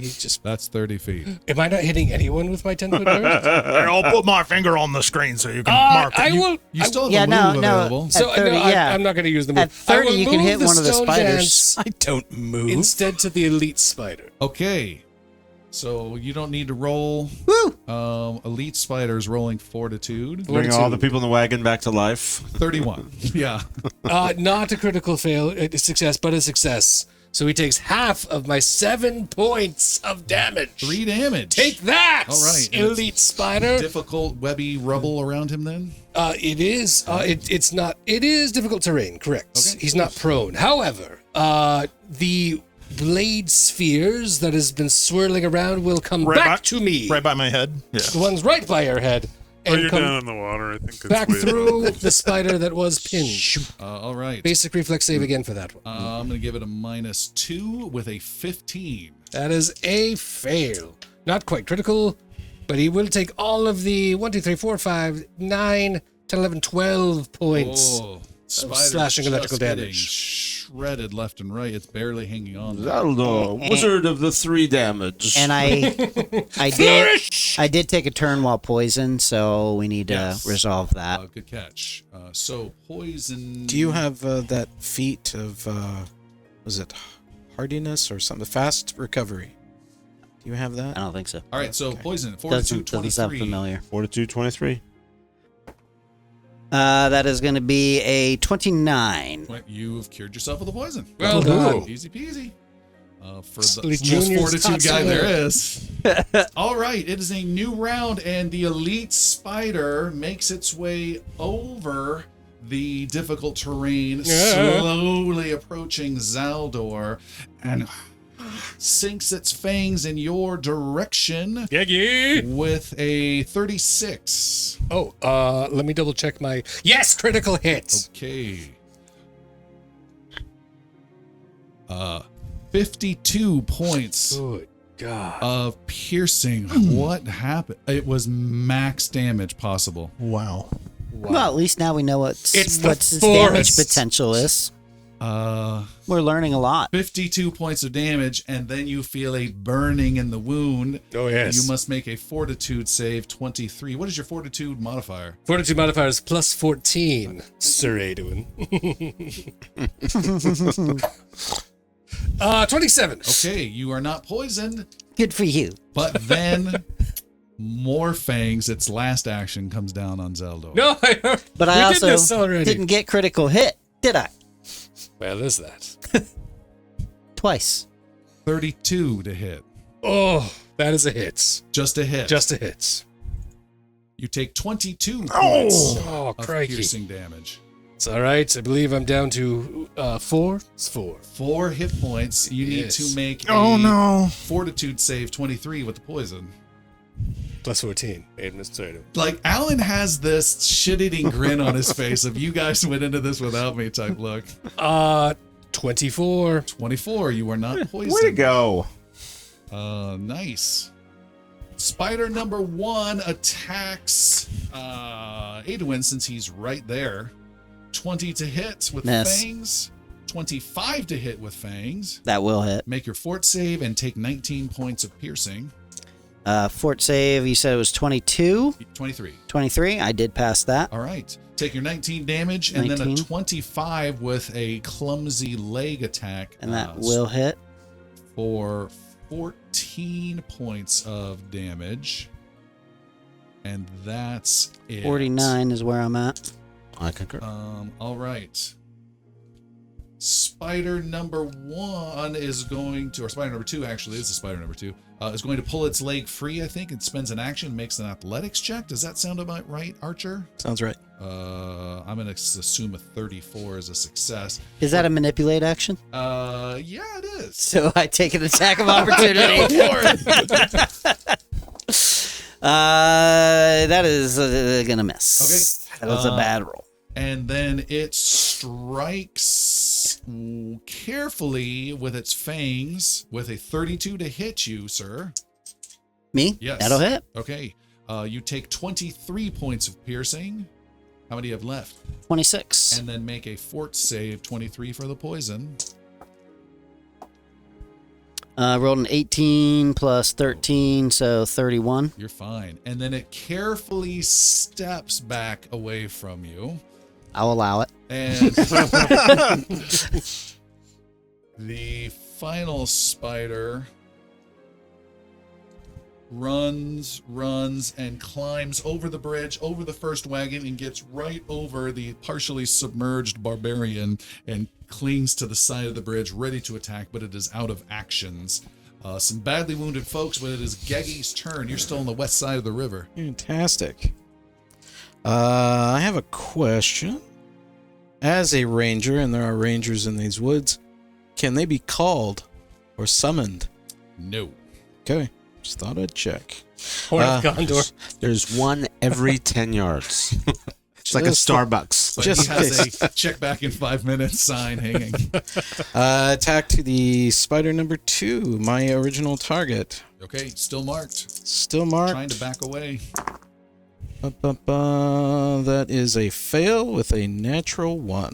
All right. Oh my and God. with that, it is going to Jeez. step away. No, it thinks it can go further, and it gets a full move, and you get to make a reaction against it. No, you've already Yeah, spent I it. already, already I already spent took my reaction. Then it does get a bit of a way. It's trying to run away to the north. Next attack I'll have to is allow it. 2 back to back. That is going to be a miss. Oh, no, 21 Is a hit. is a hit. Nice. I'll roll the damage. 17? 18. 18. There's another screech from the creature. It is limping, pulling along 3 of its badly injured legs. You're attacking again? This is the second of that. Jesus. That's what I say. 17 will miss. though. Okay. Then we have Stog. How far to the top of the bridge from where I am?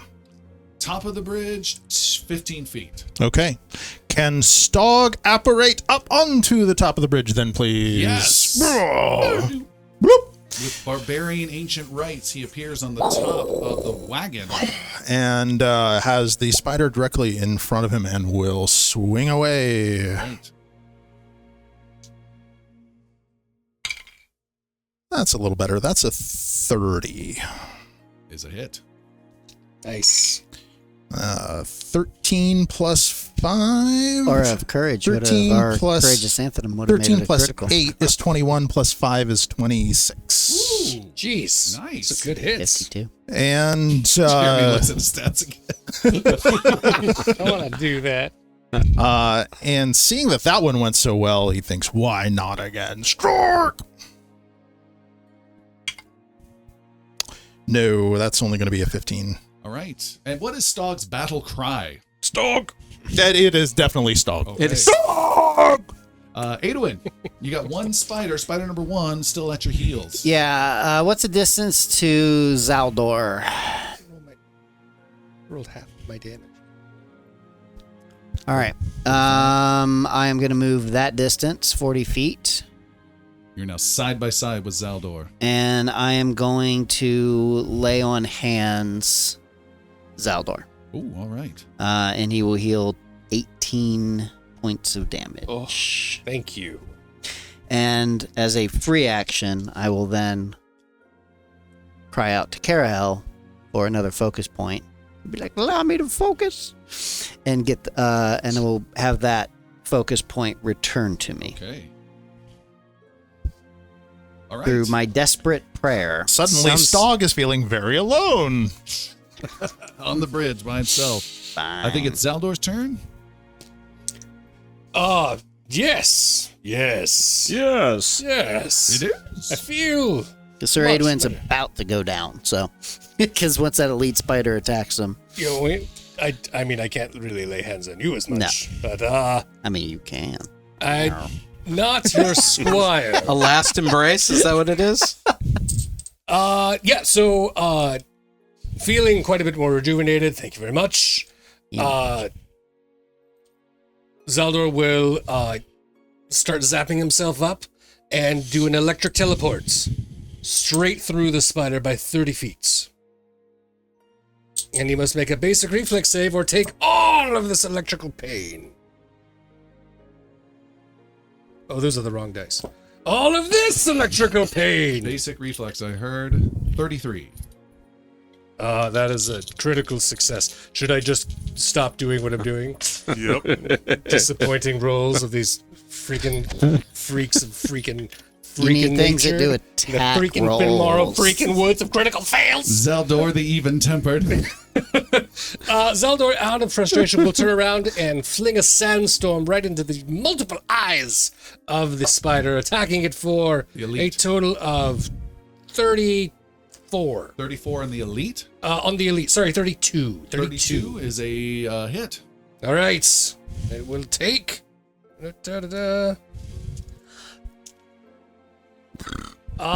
7 points. 7 points of damage. Done. Zaldor is done. It is now the elite spider's turn. We only have Sir Adwin next to it, with behind him about 10 feet is the Peggy the archer, with Zaldor having hot-tailed it a little bit around. And did we lose the difficult terrain? Did that go away? It does. Yeah, that only lasts for a round. All right. The elite spider trembles its near legs, and bristling little sharp hairs appear, and it flings them they all burst out in a hail of pointy hairs, and I need a reflex save from the knight and the archer, please. Total of 20. 30 is my number. All right. 13 piercing damage to Sir Adwin and just 6 to the archer. And then that was 2 actions. Its last action is to then strike at Sir Adwin with its fangs.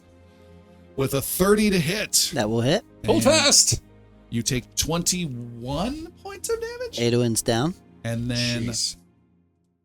so you're now at dying 1, Mm-hmm. and now you need to make a fortitude save. 23. That's going to be an 18. Okay, you are now stage 1, and you take 1d6 points of damage. All that means is you're now dying 2. Yep. And in a poison condition. And that's pretty darn bad. That's horrible. Not to be outdone, there is another spider. This was the original spider 1. He is going to go closest enemy, which is going to be Stog. And it's going to move and then attack with 2 legs. A 30 and a 29 Both hit. for 14 and 14 points of bludgeoning damage. Oh, I already rolled. Would have been even better. It has a knockdown ability to knock you off the bridge, but it's already too late. I spent its actions. That would have been perfect. Jeez. The other spider, and you are flanked, so keep in mind your armor class is now going to be -2, is going to fang you for a 31. That's a hit. With a -2 flanked, and Yep. then the other 2 are misses. So he fangs you for 20 points. Make a fortitude save for the poison. You said that was 20? 20 points of piercing. No. Oh wait, no. Actually, that's a 19. I thought that was a 1. That is going to be a fortitude of 31. You're great. You're cured. No poison affects you. The last spider is scurrying away and leaves the battle and scurries to the north. We have a downed knight, a wounded people, and a poisoned knight. When you spot something, and keep your view there, please, Derek, for the fans to see, you spot a dark, malevolent, spooky shadow appear, and it flies past the group, spraying sparkling dark magic as an omen dragon flies past and blasts across the bridge, badly injuring the spiders and not affecting Stog in any way whatsoever. Luminara, the omen dragon who lives in Fenmara Woods, lands beside the elite and bites down upon it, and the elite spider shrieks as she kills and tears and just grinds it into the ground with her face. The wounded spiders, badly wounded spiders, one gets away, the other gets killed by Stog as it tries to go. And in just a brief flash of a few moments, all of the spiders are dead or gone, with dear Sir Aduin still bleeding out. Geggy needs to go over and put the potion to the knight's lips. Okay. Force him to drink. You put the potion down him, and he heals a bunch. 3d8 plus 10. 8, 10, 14, 24. Squire Happly Jr.'s healing potion, which was written on the side. Yeah. Scrawled. Squire is added. Yeah. Does its work, but you are still poisoned. But let's say, you have how many hit points? Right now, 24. Yeah, that would be, I think, enough for you to survive. A couple failures on that. And you are able to rise up. And you are all standing next to the chaos on this bridge. And there before you is Luminara, the omen dragon, who you know. Stog runs over and hugs Luminara's leg. Oh, Luminara! I'm so happy to see you. Luminara says, "Hello, I'm sorry about this mess," she says, shaking spider blood off of her face. "This is quite unbecoming of an omen dragon."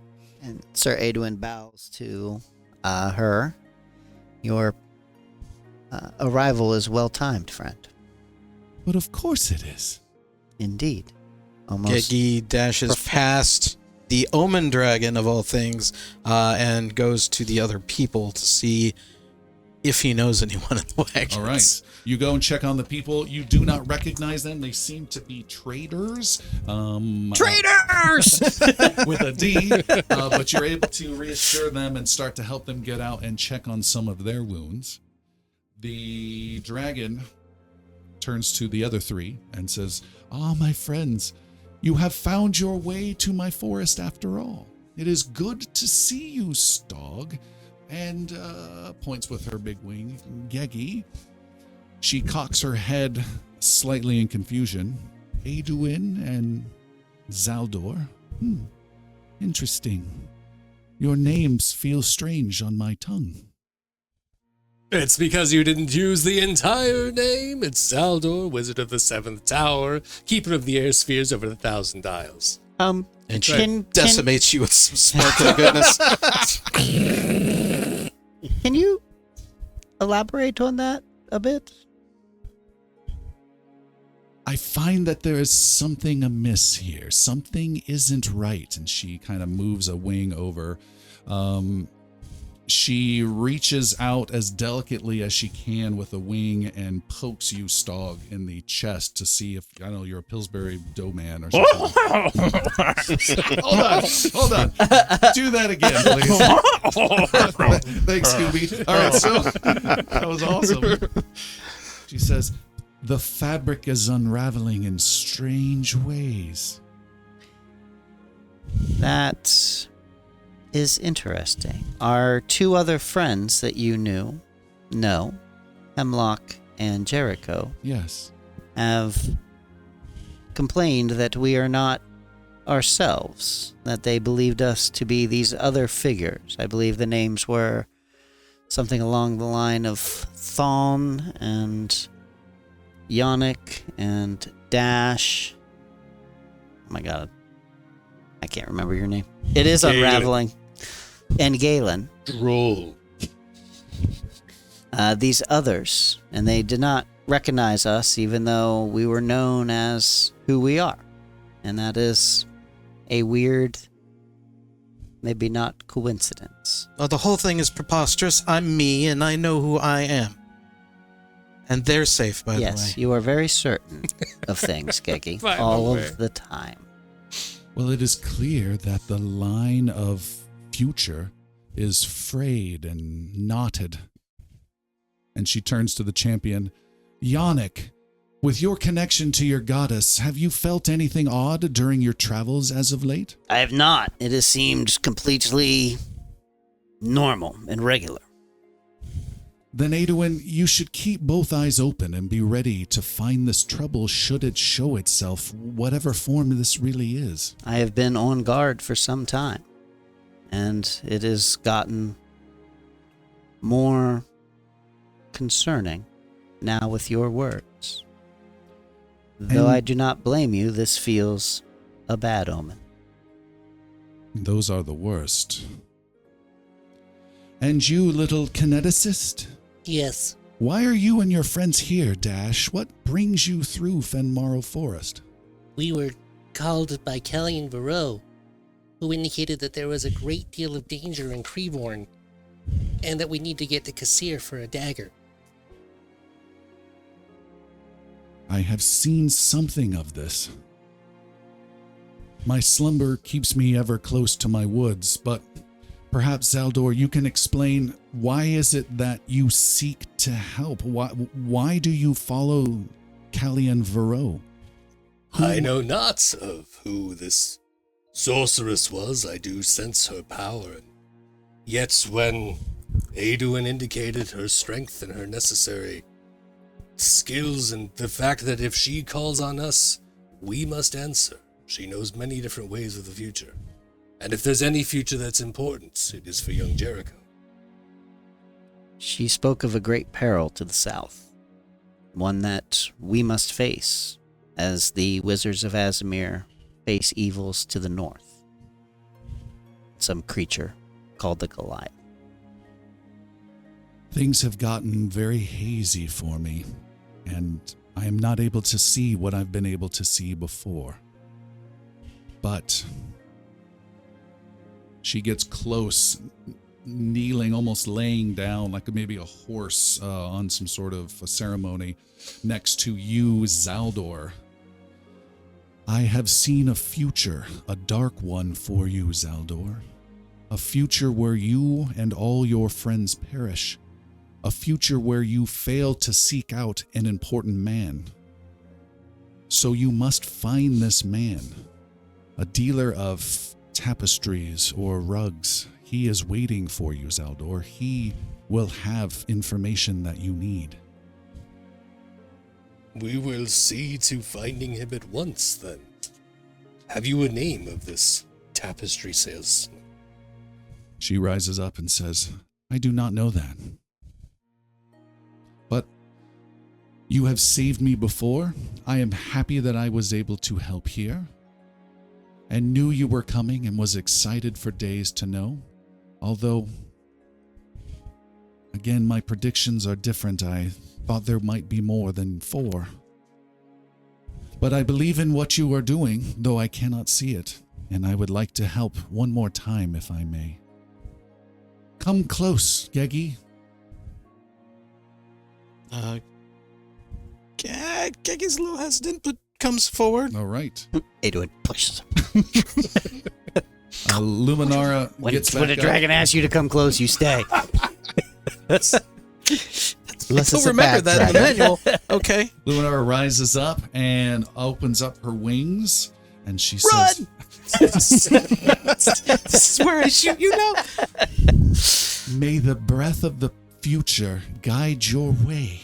And magic comes out from her wings and from her mouth. Purpley sparkles emanate out in a gentle waft that wafts over the four of you. And each of you have gained 3 omen points that you may mark. These can last as long as you want. Once you spend them, they're gone. And they upgrade a hero point. So whenever you spend a hero point, you can say, I'm going to upgrade it to an omen point. So then you're spending a hero and an omen. Okay. And when you spend the hero point, you toss away the first die as usual, but then you roll 2 dice with advantage on the hero reroll. Okay. Wow, nice. Taking the best. Wow. That's huge. Yeah. I wish you so well in your adventures, and I'm sorry I cannot tell you more of what your future may hold. We are so pleased to have seen you again. And it is us now that is in your debt. She says, then I am off back to my slumber. And she does a huge gust of wind, and more little sparkles are left behind. And as she swoops up or gets up and up with more gusts and turns to take off, she says, but I do predict we will see each other again, as she flies off. Bye, Luminara, I love you! And with that, we will stop there for tonight. Thank you so much for joining us. Thank you, Frank, for joining us here in the audience. Yeah. And we will see what happens next time on the next adventure. See you then. Bye, everyone. See you.